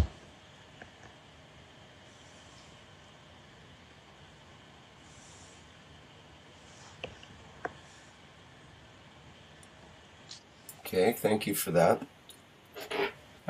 What else do we have for questions? Kevin is elaborating on the live stream. He says, I remember Mr. Keshe saying that the thymus is responsible literally for the state of the physicality, and through evolution, if the thymus reduces or vanishes, then no physicality. Yes, because thymus is one of the sources of the control of the division of cell. Most of the B12, which leads to the division, which supports the field radiation by nitrogen in amino acid, is decided by thymus, and so it is the most vital point. And the weaker it gets, and in deciding in what the strength, it releases the, what do you call it, the B12, dictates on the division, and then the life. Because then when the thymus comes to its, what I call dysfunctionality, the operation and division stays more or less only with the lymph nodes, which carry most of the B12 for division at the cell point at the organ where they are positioned in for. The size changes, reduces, but at the same time, because then it's at that time it has passed most of the information into the lymph system. We'll come after we finish with the organs, then we go into the glands, and then we go into detail about the operation of the glands. Then we bring the glands with the organ they're attached to and what they do and what then we come to it. Okay. Mr. Keshe, could you speak a little bit about, a lot of people like myself have an allergy to gluten in wheat, and it seems to affect a lot of people these days. And what happens is the little cilia in the small intestine basically get knocked over or wiped out for several days when someone eats wheat. And then if you stop eating the wheat, they come back again and start functioning again as digestive factors. Do you know anything about that in terms of your ideas?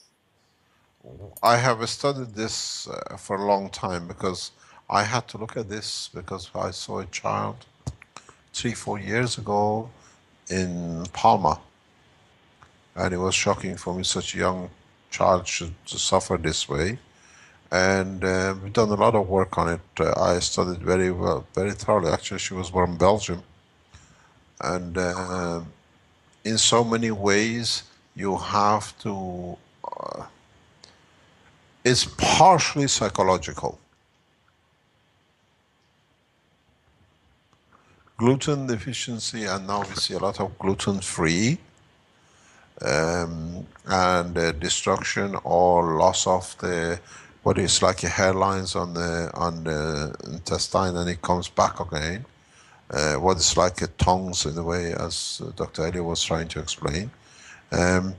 These has to go back to ask the question why something which is part of the body of the man dies or disappears and it comes back again. It's very much like an ILS. Why does a man decide to kill himself? By committing, by shutting down slowly. In most of the gluten cases, especially now, you have to look at what psychological effect sits behind it. Then you find the answer. Because the stomach has a possibility to adjust and adapt. On the other hand, the new, what you call modified materials create a misinformation, or in a way gravitational magnetic field strength as of the emotion in the body of the man in the blood system. This is one of the side effects of modified food, which in different shape or forms is getting added into the cycle of the food of the man. The emotion, let me explain. The emotional part, which is the blood cells, carries a specific gravitational magnetic field strength. And the food up to now had its own gravitational magnetic field, and the two were separate. They're slightly like two different frequencies, one FM and one is what you call AM. Now, part of the food now in the process, which is because of genetically modified, creates condition and magnetic field strength as, or mimics the emotional gravitational magnetic field of emotional part. And this, on the other hand, creates a problem. The same, because it's the wrong information, which has nothing to do with the emotional part, but it mimics it. And then, so the structure, in a way, retracts itself. These modified food and different things which is added, that's why you see this huge gluten that did not exist in a way a few years ago, but is becoming bigger and bigger. It's to do with the modified food, which creates gravitational magnetic field when it's digested, which mimics the emotional part when it reaches the part of the body. And don't forget, you feel panic in your stomach, in your guts, in your intestine. It creates the same kind of local panic, and they just retract, because it mimics the emotional gravitational magnetic field of the emotional part of the body in that section. Usually it's just a recovery point, then there is no panic and they come out. It's like you can do certain things with this, but in the long run is to do with our emotional part and the interference with the new modified food. Because look at the gluten, look what is the structure of gluten. What kind of energy carries as a hydrogen bond, which is used for the body, or as a carbon bond.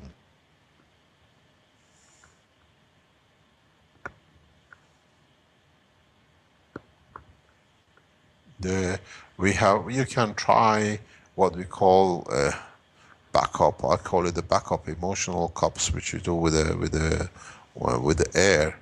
But in so many ways, it's a new backdoor passage into emotional disbalances in the families too. It has a root. I've looked at this a few cases, and it's different, and according to what it is and how it is. Look at this for gluten, see what is a chemical bond of the gluten, and then you look at this gravitational magnetic field, and then look at the emotional gravitational magnetic field of the blood. It's a strength with what we absorb through the lungs. You'll find a lot of connections. What I call a constant panic, but created through, mainly at the moment is what we can say, what they call it, modified food chain. With the flours, which you originally start, and the rest of it. Cakes and that kind of thing.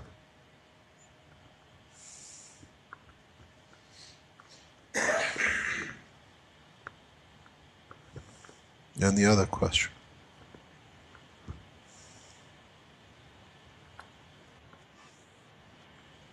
Thank you for that.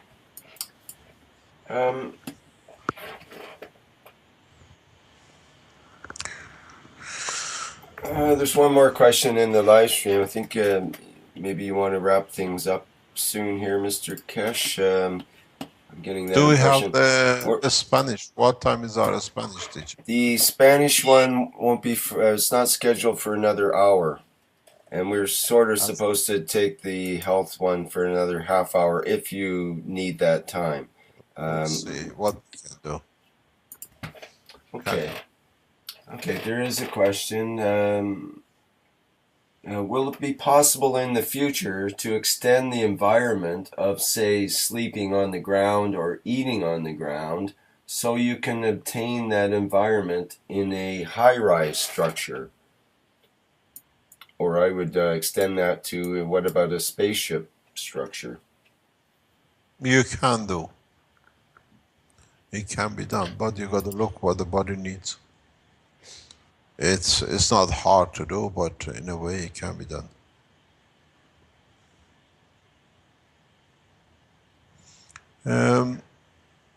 In so many ways, it depends how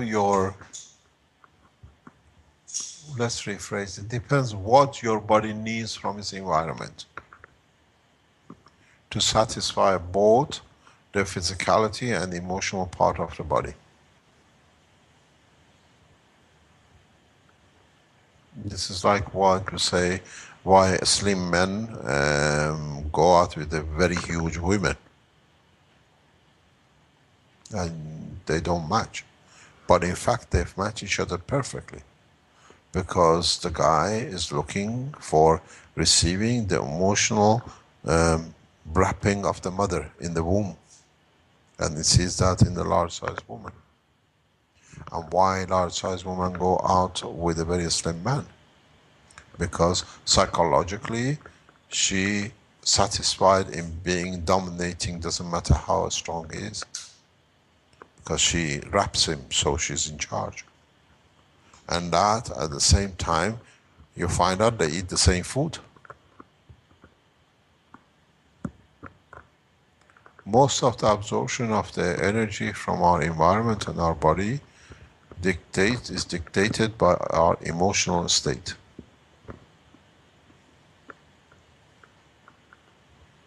We find out we will not touch a food in our life, but we fall in love, the environment changes, we are in with a person, doesn't matter, a man or a woman or whatever, and that environment gives us, because to be able to receive the emotional interaction, if she eats mud, we eat mud too, even though we never touch mud.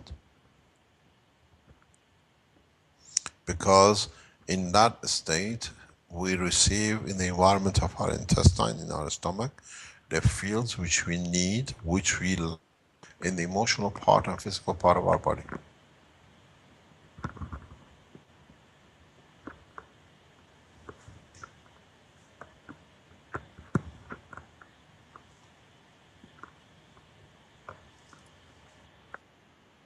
How about if women or men, well, especially women, stop eating solid food? What is expected to happen with the breastfeeding of babies? I don't know, depends what is in the food. But don't forget, your body converts. Your parathyroid glands convert. That's why we cannot eat certain things, because those things does not allow the body to do the conversion in what needs. We don't eat, let's say, brick, because what material is in there is not much good for our body or our glands or our digestion system to convert into what we need. If we could get what we need from the brick, we'll eat brick. I don't know if you've seen a lot of animals, especially birds, go to walls just to pick up calcium or minerals. Or you see dogs eat a certain kind of vegetation certain time of the year because it carries the vitamin they need. We eat what we need, what we can digest for what we need and according. Maybe in the future man in space will eat aluminium. We don't know, because that space will dictate that kind of thing can be eaten. That our body can convert the structure.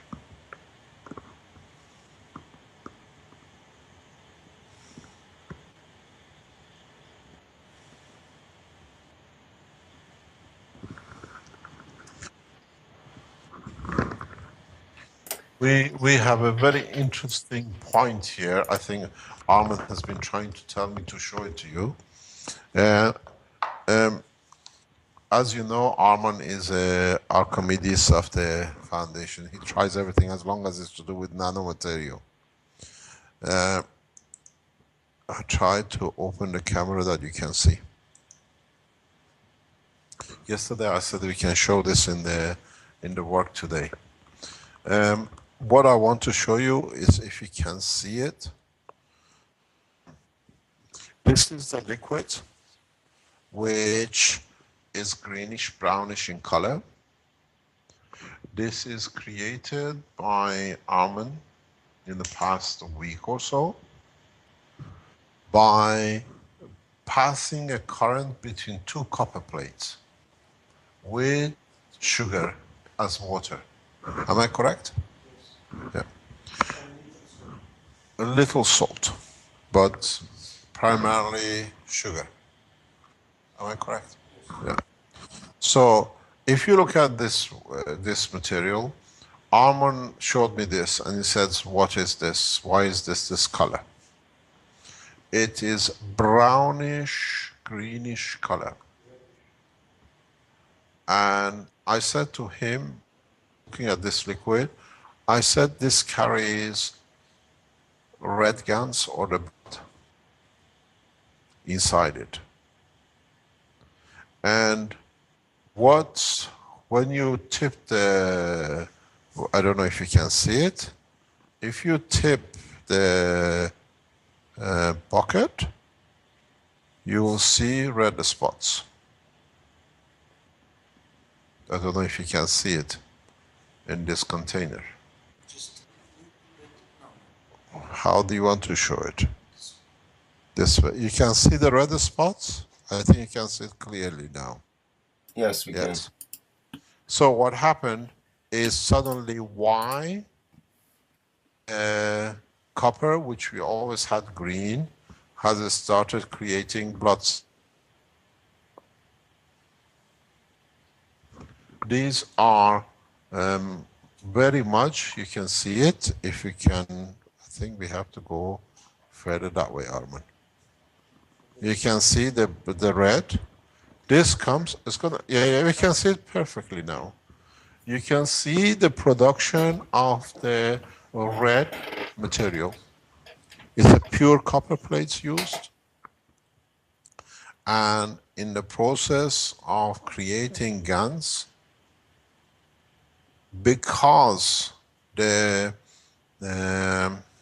atomic mass of some of the alloys of copper are and go to the extent of the iron isotopes,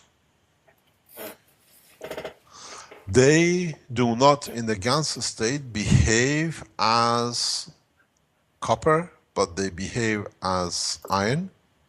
And in the nanoatomic structure of the molecular fat, which is on top of the plate, which is circulating on top of the water, create instantaneous what we call red blood cells.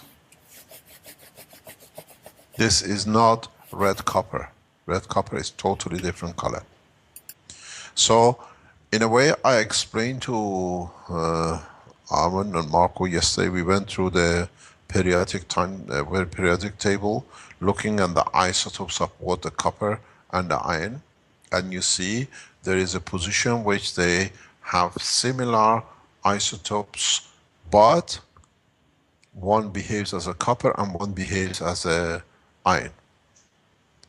And if you go back to the very original half a bottle, which the very first containers of the GANs with the wire, which was produced by the knowledge seekers in the corner of the lab, when the water was touching the contact point of the, what we call the sugar, the connection, where is the iron, we start seeing red blood spots exactly like this. And I said, this is blood, it's hemoglobin. And in very much, if you go back into the structure of the human body tissues, then you understand, if you go back to the other teachings which you've done, we say the copper is the conductor in the muscular structure of the human body when there are no nerves. Where if you create a right gravitational magnetic field, you create a copper which behaves like iron, but at the same time stays conductive and information carrier as a copper. So now, as you see, you create the red blood cells, but in the GANs state of the red, which shows it has an iron content. And this shows for the first time, in a way, in an open space, we have managed to start the establishing of the first human cells, blood cells. Do we need other animals to create blood for blood banks of the future? No. This is the first time you see this. It's the second time you see it. Now you can see it, how easily it's done. Almond can produce as much as you like of this in the containers which is he's connecting at the moment. The voltage is extremely low, the current is extremely low. It creates a condition between two copper plates, because not all the copper in the copper plate are 63. It's a composite material of different isotopes. When the right gravitational magnetic field between the plates are created, you find the red structure, which is the hemoglobin structure. And then now you understand how in your body you have tissues and muscles which are, what do you call it, red in fiber. Mr. Keshe, I'm wondering why you would suspect they're human blood cell hemoglobin. After all, it does come from Armin. He's working on it. Is from the why is he a different animal? That's what you're I think he comes from another planet other than human, but you know. Listen, I've been accused to be alien, and I carry what do you call it? I carried aliens' blood. I didn't think Armand was one of them, but we have to test it now. But he's got the red blood cells, huh? Well, maybe he has mutated. You don't so would these blood cells be sort of in a way like stem cells? They're more or less origins for any animal, not just human. We've seen this process I explained this 2-3 weeks, few weeks ago, about the ice melting in north of China and ending up in China, Sea of Japan, and becoming single cell, what do you call it, animals, and then becoming part of the food chain for the fish, for the whales. This is a natural process of the creation. Now it's under the camera, you can see it. You can go through the process and produce it yourself, but it still keeps the structure of the solidity like a fibrous, like a tissue. But depends how the amino acid was produced on the surface or around the plate. Then it dictates what kind of blood or what you call hemoglobin is. So if you dictate the environment around the container, you can dictate what kind of, do you want a blood for a dog, do you want a blood for a human, do you want a dog for a fish? A blood for a fish. This is the first time. This is very simple, but it's a major breakthrough in the world of science. And you sit in a simple way on the table. This takes away all the taboo that the man came from different planet and they planted us here. The first cells of life in a shape of the iron and amino acid sitting right in front of you. An interaction with the copper, because not all of them has converted into the red structure in a visible size. They mix with the copper oxide. And then you have the greenish murky, and then if you look at the background, is a brownish, is not green. This material here, if I can show you, is brown in texture, and this is like very much like when the flesh rots. Can I have a tissue, please? This is what the process goes through, conversion of the hemoglobin into the other structures. So now you see the real structure and how life was created on this planet. And you don't need to be an alien, you'll be brought in a simple way, in the past few days, in a very simple process. Why is your mixer switched off? You need your mixture to mix the blood. This water comes out with the pipe. Okay, put it up, put his finger up above the water level. Then it doesn't fall. So now you have seen the repetition of what we saw about 9 months ago in the lab, where I explained that the red which comes from the iron contact is hemoglobin. In a way, if partially we could add magnesium environment to this, you will start seeing the structure of the leaf. He says he's got magnesium. Our God has a right. He can make anything you like. It's called almond. So you will see the structure. Can I have something small? We can pick it, like a screwdriver head or something. You see how life and blood started, and then it can lead to other things. I try to scrape it as you see it. We don't touch these. It is very much. Yeah, that's too fine. We cannot pick it.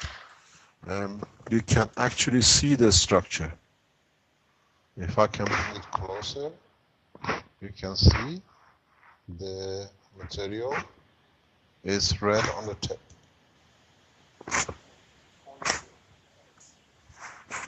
And in a way, if we use a tissue paper and rub it on it, you see very much the shape of a blood.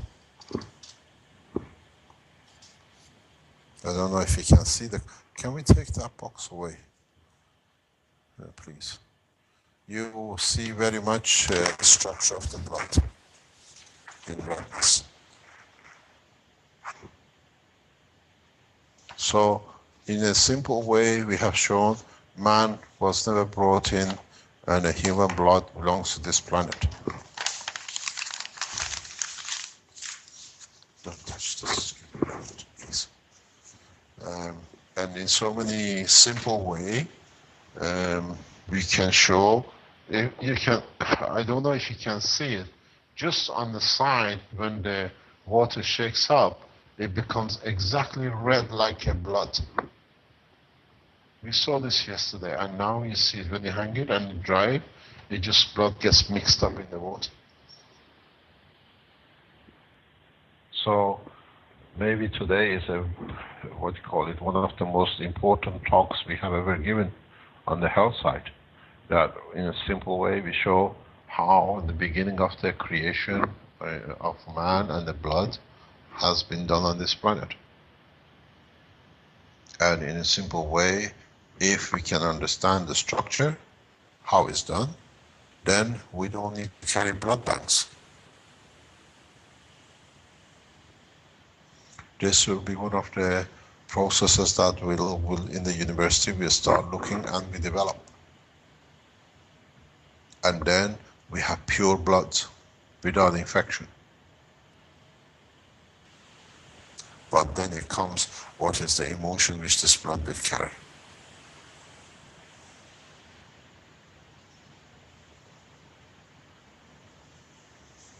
There are a number of trials going on here. We are winding up or winding down, getting ready to move to Bari in the coming week. But still we go through the process. There it comes, Armin. Tomorrow, next week we'll have vegetables, yeah? We have a Martians on the table. We'll see, what do you call it? Green blood. Or for vertical animals, not for horizontal ones. Any questions?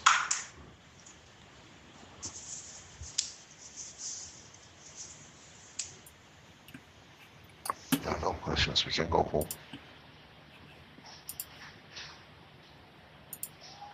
I only see one question, and it goes back to the intestines. If part of the intestines is removed because of surgery, can it regenerate or make up for it in another way? I don't know. You have to ask that from Dr. Elliot. Well, we do know that different parts of the intestine will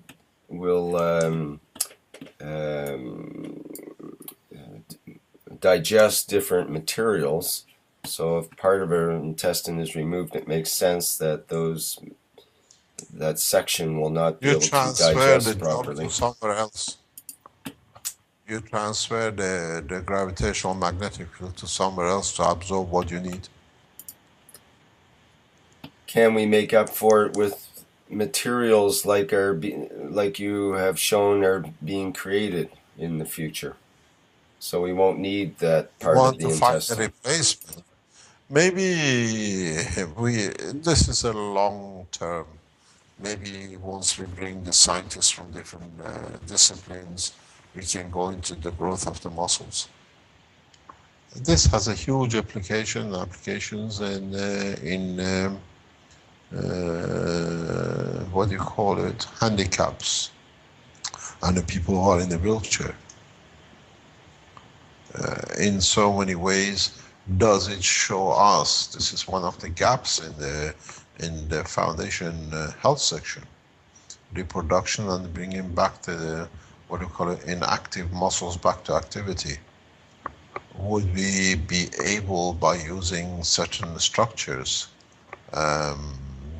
allow the fibers to be produced on such a high rapid way that it brings them strength?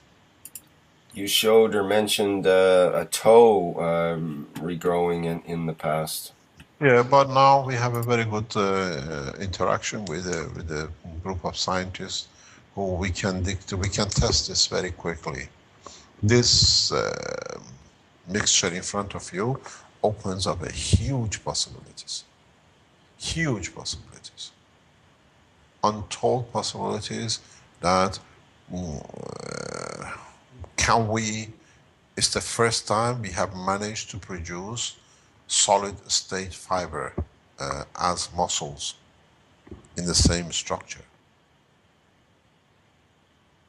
If you understand this potential, can we allow, and the way Harmon in matter of a few days have managed to produce so much GANs in a tissue, in a red structured tissue of the protein, can we rebuild lost muscles that people can stand up and walk after being in a wheelchair for 10, 20 years because they lost them? We have a huge opportunity to explore this in the coming days and weeks in Barry. I just, what do you call it? We most probably will have the spin-offs started even before we have the first master lecture. There is huge application in technology. And now we have the opportunity as a university structure, in the university structure, to open up and invite other scientists from universities to join us to explore the possibilities. In the area we are going, there are a number of very powerful universities which we can call upon their collaboration to test anything we see because they have the facilities.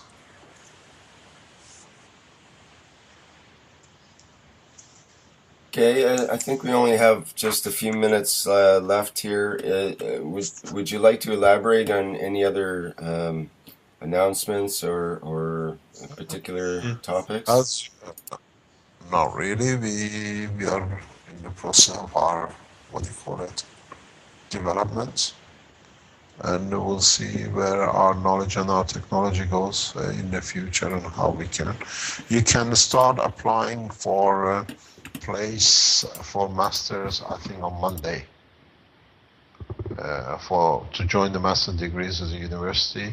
I think on Monday the website and a promotional video made by the university team will be released, and then you can apply. We have received a number of applications.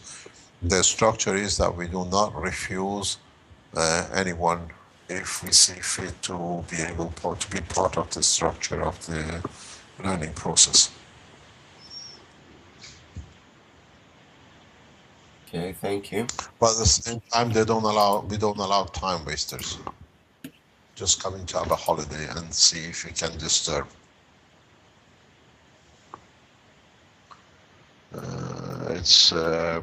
It's progressive. Marco has literally done all the structure of the teaching and the timetable for it. It's very intense teaching and learning and us being taught. And those who want to make the change for humanity can join.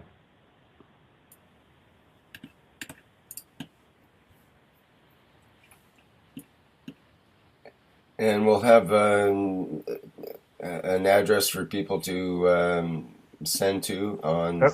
Monday or Tuesday. Yeah, it'll be on the video. It's on the promotional. Yeah, it'll be on the promotional video, which you are aware of. Somehow Arman managed to release partially unprepared, half-cooked system. Some people have seen partially part of the video. A sneak preview, they call it. Yeah. Sneak preview, yeah.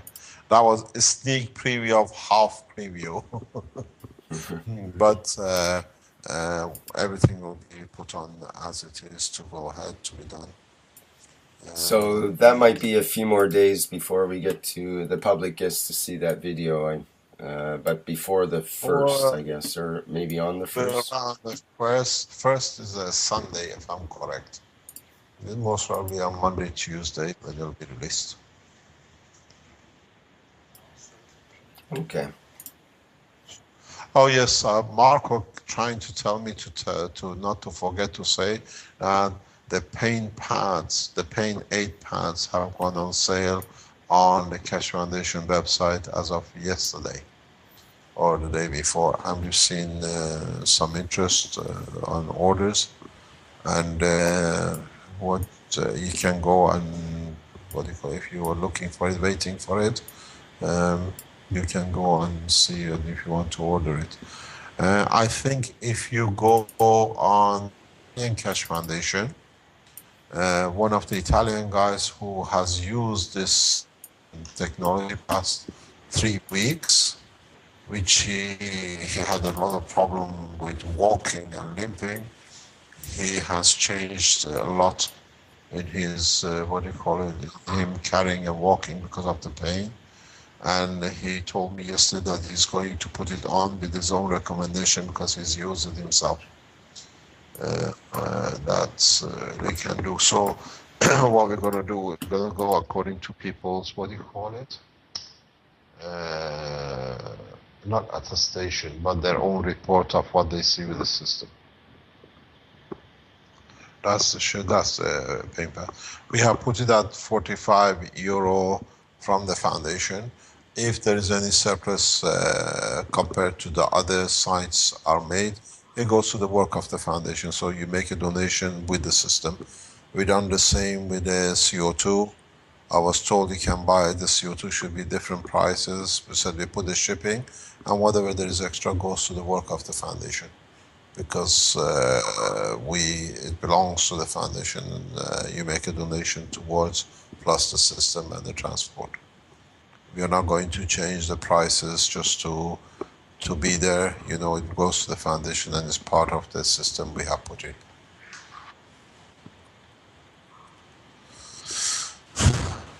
Thank you very much. We have a half an hour break before the Spanish.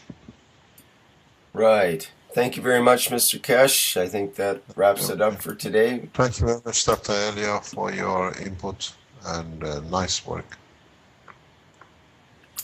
Yes, yeah, indeed. you're welcome, sir. Thank you indeed.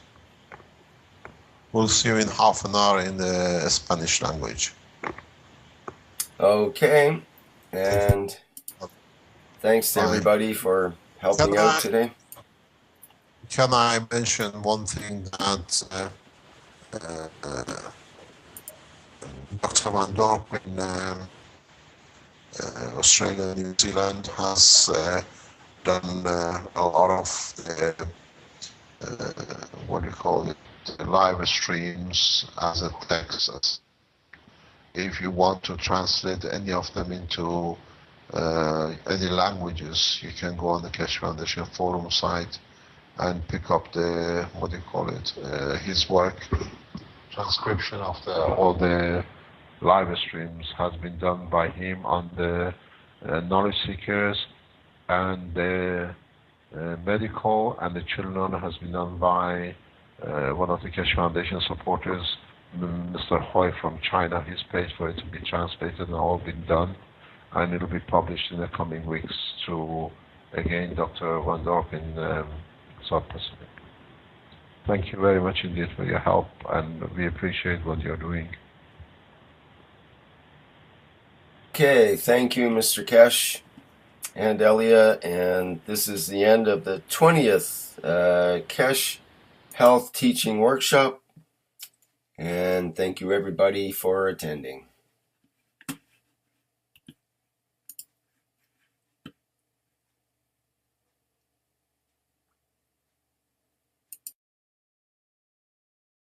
All the time.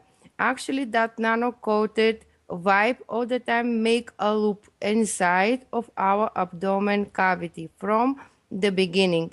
And that loop is actually also spinning and twisting in the same direction, like right to left, but in different angles regarding the place of the small intestines, because also they have different kind of levels inside of abdomen cavity.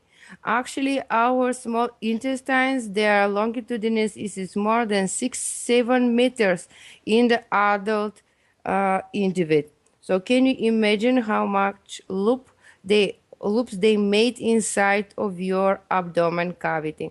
Even from beginning, they start with loop, and all the time they twist and make additional loops inside of abdomen cavity. And also don't forget they are nano-coated itself. Okay, then we go to the next slide. The next slide is a representation exactly the way of spinning of our small intestines. After the stomach starts the duodenum. This is the first part of our small intestine, and actually the duodenum starts after the pyloric sphincter, the pyloric muscle pump, which close the stomach. And when the food like is already in liquid state go out from the stomach, the pylor pump, the pylor sphincter just close, and after that the liquid state of matter go inside of our small intestine. The fourth place is duodenum. In duodenum area, the bile juice and the pancreas juice just come inside of the wall of the intestines, and they suppose the absorption and digestion, like a chemical state of the liquid state of matter.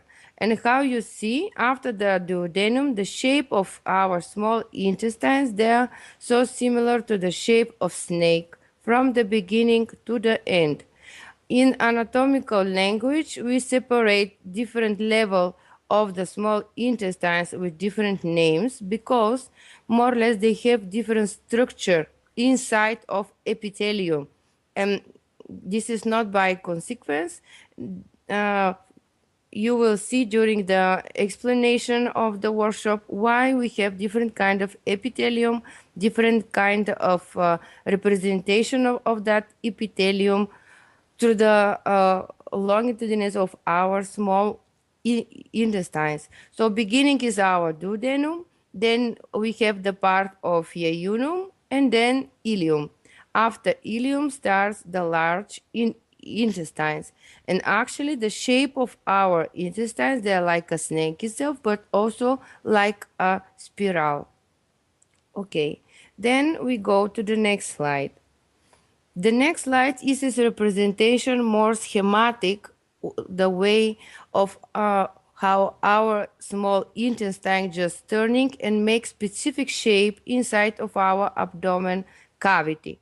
How you see the shape is similar to the shape of hemispheres of our brain, and also the shape of the new one small reactor device what HARÁN made.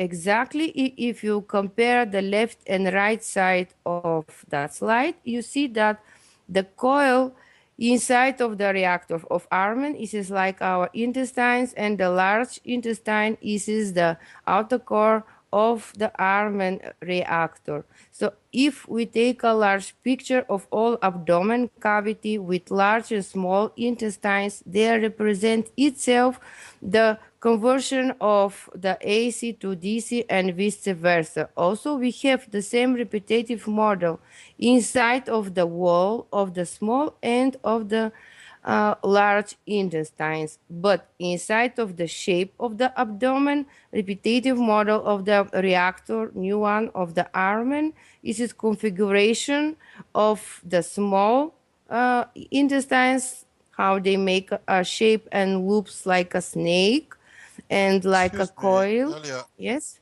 can you slow down a bit? You're going too fast. Okay, sir. Yeah, no problem. Please slow down.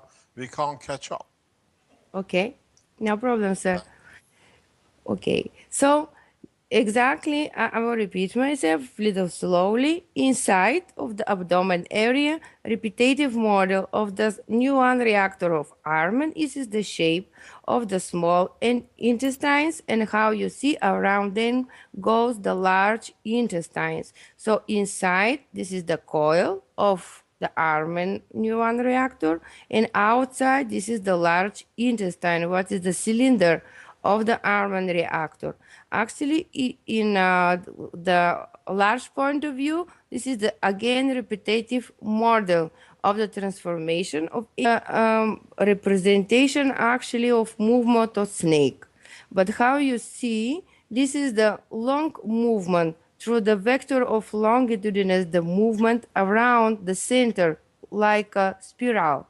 The same movement have our DNA. Also, the same movement have our intestines. If you compare the tupi inside of that shape, this is the our villa inside of our intestines. And when they move, they make that kind of vortex movement inside of the whole of the small intestine. This is the one part of the movement. Second one, this is the second video. This is the infinitive model of representation of movement with 64 parts. And how you see this 3D model, what kind of shape will reach finally. Okay, yeah, this is the shape like close to the vortex, just beginning to organize the vortex, and then you close the vortex, the beginning of spiral and the end of the spiral. And if you remember from the previous slide, you saw that the whole inside of our intestines have the same shape like a spiral, which is start from the beginning from our esophagus and will end actually to the end of our large intestines. But it is the same repetitive model in our small intestines. So we have in the wall of our intestines different kind of directions of movement during the two different vectors. And if you remember where our BZ face in that star formation, you will be not surprised why we have that kind of movement inside of wall of our intestines. Okay, then we go to the next slide. The next slide is just two videos of the peristaltic wave inside of our digestive system. The first one is the modeling of that peristaltic wave. So actually the peristaltic waves start from our pharynx. If you remember the previous workshop, they begin through our esophagus, then stomach, then duodenum, small intestines, large, and to the end. Just notice how the movement of the wall just go on. Part by part, you have the wideness and the narrowness of the wall. And if you remember when we spoke, we need that because it makes gradient between two parts. And after our explanation go on, you will understand why. Okay, on the right video, this is the natural view of the peristaltic wave inside of our intestines during the operation. Yeah, this is still the 3D modeling. On the right side video, this is the real video of the peristaltic wave inside of our intestines. And how you see, they have specific movement. And if you compare that movement with the movement of snake, this is completely the same. So that comparison you are able to see in the next slide with the 3 videos of the movement of snake. Actually, our intestines represent the movement of snake because the locomotion of snake is actually so complicated. This is not that much simple how we think. The first video is the real snake and how this real snake just move. How you see this is the slightly sliding on the surface, but actually this is sliding, it is not sliding. You will understand in the 3D model videos. This is because of some other mechanism. Because if you put the snake in the completely flat surface or to put liquid in that surface, she will be not able to move that like that. Okay, this is the 3D model of the move of snake. And if you compare with the previous video, you have the same movement in our intestines. Completely the same. And how you see, one part of the snake touch the surface, other one is so far away. This is actually, if we compare with other modeling of the Kiev technology, this is like you gain the gravity, gap. You gain the gravity, gap. Where you touch, where the snake touch.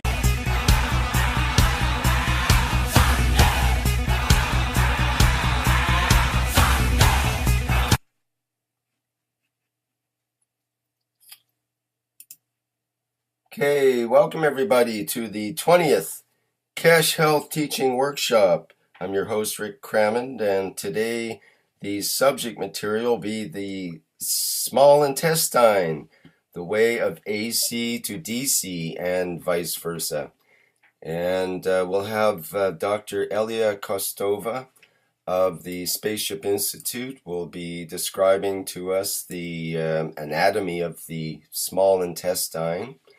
And after that, Mr.Keshe will give his talk on the plasmatic aspects of the small intestine, how it interacts with our body.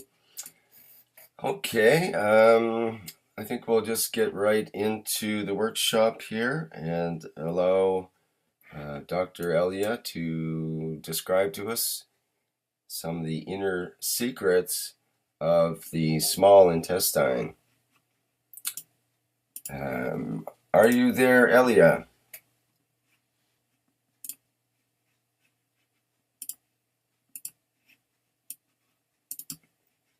Hello, we're not hearing you yet.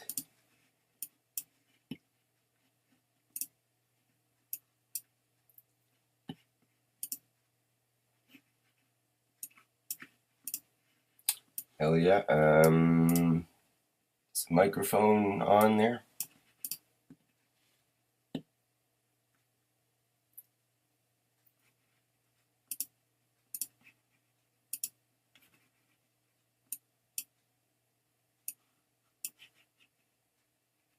I'm not able to hear you, Elia.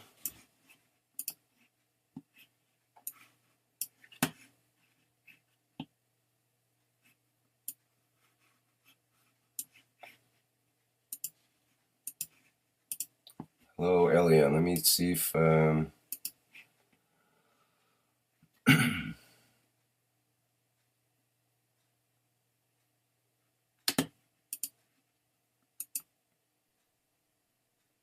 Hello, Elia. Can you try again?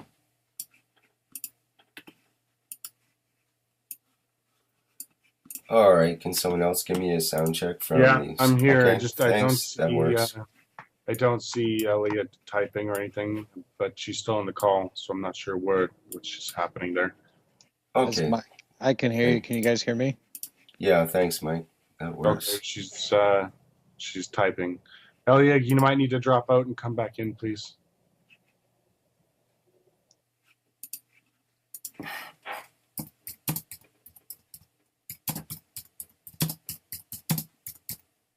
Can you hear me now? Yes, yes, thank you. We hear you. Yay. Okay. It must have been that AC/DC that threw us off in the start there. It's a little too heavy for The everyone. workshop is so powerful. Ain't easy. Everyone of you, I know, guys, you like this band. So today we follow with AC/DC in our body, and actually, Eastern Tract 2 is like the famous song of this band. And we start with the small intestines, the main converter of AC to DC, and vice versa. And our small intestines, they place in the abdomen cavity, how you know, and then belongs to the star formation inside of abdomen cavity. This is the first slide, yes. And their nano-coated vibe in this star formation between the star formation is organized between the liver, stomach, spleen, output system, pancreas, and the end of the large intestines. Actually, the small intestines, they are nano-coated vibe inside of that star formation. And the vector of movement of that star formation, what we call the BZ, is faced up to right to left, and most movement inside of that star formation, how you saw in the previous workshop, they're also turning, spinning on the direction of right to left. Okay, and then we go to the next one slide. The next one slide is embryology of our small intestines. They origin from the mid gut of embryo. And if you remember from the previous workshop, of the same gut is come from our stomach, but from higher gut. Our small intestines come from the mid gut. And from the beginning, and how you see, they start to make some kind of loops, AC to DC. Now, the same model we have inside of the wall of our small intestines. Okay, we go ahead with the next one slide. The next one slide is the cross section of our intestines and the longitudinal section. How you see, there are nano-coated tubes with different kind of layers. We have again repetitive model with layering on the wall, with the connective tissue, different kind of direction of the muscle layers. Then we have epithelium and the layer of the vessels and nerves. And inside, what you see on the left corner, this is the flow of the liquid state of matter. The cross section, you see again the repetitive model of the picture of principal matter, transitional matter, and the outer core of the main picture of Mr.M.T.Keshe and the representation of different state of matter. This is a repetitive model all over our body. And also how you see on the left side, on the cross section of the intestines, inside epithelium make different kind of shapes. And also this is regarding the epithelium cells and the different kind of shapes of the small structure of the wall of epithelium of the wall. This is the villi. Actually, during our intestines, we have different shape of villas. And the villas, this is the absorption place where all the nutritions go inside of the wall of small intestines. From the beginning, from duodenum to the end of the small intestines, also we have different diameter of the small intestines and ability of them to make different kind of shapes during the peristaltic wave. Okay, so we have nano-coated vibe, our small intestines, and this nano-coated vibe have all the layers of the state of matter, and also they are able to make different kind of shapes during the peristaltic wave. Okay, then we go to the next slide. The next slide is a more schematic view, and I thanks a lot to one of the followers of Keshe Foundation, but actually the more technical pictures is from him, and he made before years.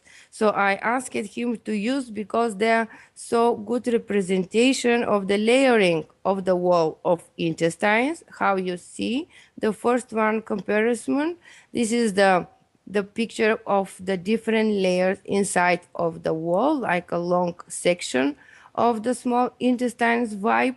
And on the more technical point of view, you see how each layer is containing different layering inside, how he represent in his 3D model of layering. On the right side, you see the cross section of the small intestines, and how you remember from the previous workshop, we have a vortex movement inside of our small intestine, exactly how the black hole do and suck the energy inside. We have the same movement inside of our intestines and make inside of them the movement of the state of matter in vortex from top to the bottom.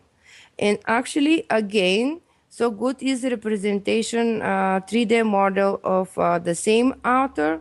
How you see, if you compare the picture of the small intestines, they represent only the hole inside of the small intestines. But if you put in mind that wall of the small intestine also nano-layering, this is the same representation that, like his 3D model of the layering like a hole.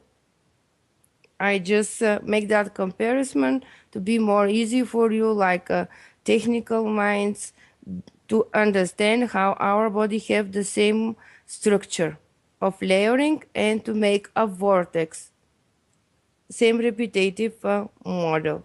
And if you remember the previous workshop, we compare the working of our digestive system like a black hole and gaining the gravity inside.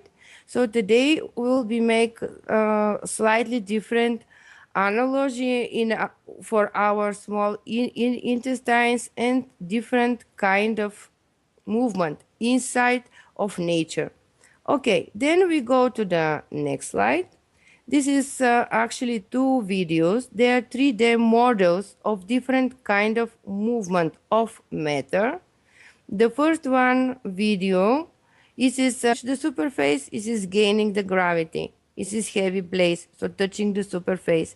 Where it is far away from the superface, this is the gap. So what does mean? Where you have one cell to gain the gravity, and other way, and other one, next one, gap, where actually gain the repulsion magnetism. And that's why you are able to have a vector of currency between the gravity and repulsion, like two next cells to each other. In the same way, the snake move. In one place where the snake gained the gravity inside of the body, touching the superface. The next one, how you see, this is completely opposite movement. This is nothing, empty place, not touching the superface. The same way our intestines move. Okay, and when you see the video with the 5 snakes inside, this is like several loops of our intestines, how they move all the time. This is not only one part of our intestines moving. They move all the time. There are 7 meters, and all these 7 meters, they move. Okay, then we go to the next slide. The next slide is actually representation of shape of snake. and how the snake is able to move, and also have a kind of snake, they're able to fly, and have a snake, they're able to swim, and how it's possible if they have the same shape and that shape support them to move on the solid surface, and how they change the shape to be able to swim and to be able to fly also. And how you see in the middle of that slide, the shape of our intestines, they are like a snake. And also when the passages of liquid state of matter pass through all the shape and all the longitudinals of our intestines, actually in some particular places we gain the gravity, we gain the matter, the same way how the snake move. Also you see the snake are able, because of the shape of the ribs, to change the cross section of the body. And when the snake change the cross section of the body, that shape, regarding that shape, she is able to pass through different state of matter. So she is able to pass through air, and also she is able to pass through water. This is only because she is able to change the cross section, the shape of her body. Okay, then we go to the next slide. The next slide is this video representation, actually, how a snake is able to fly.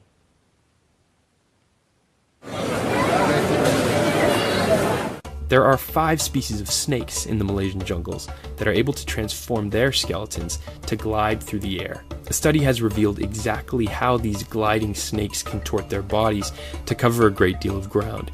When it leaps off a high tree branch, it rotates its ribs forwards and upwards, making its body double in width. This transforms it into a much flatter, aerodynamic shape, similar to an airplane wing. It moves its head back and forth, which passes waves down its body like it's swimming in air. Professor E.Kostova carried out the study by creating a plastic copy of the snake's cross-section and placed it in a tank of flowing water and gathered data on the way the water moves around it using lasers and high-speed cameras.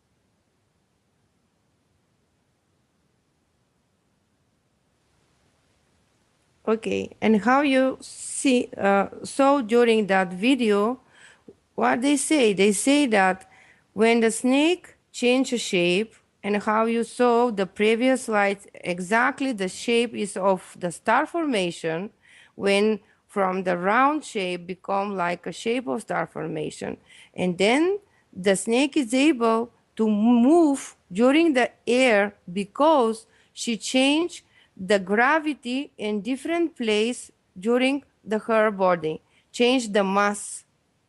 So what she done, actually, she make a gapping between the mass, gravity, and the repulsion, magnetism. And because she is able to do that, because she's changing the shape of the body, she is able to pass to different kind of matter. So what does mean?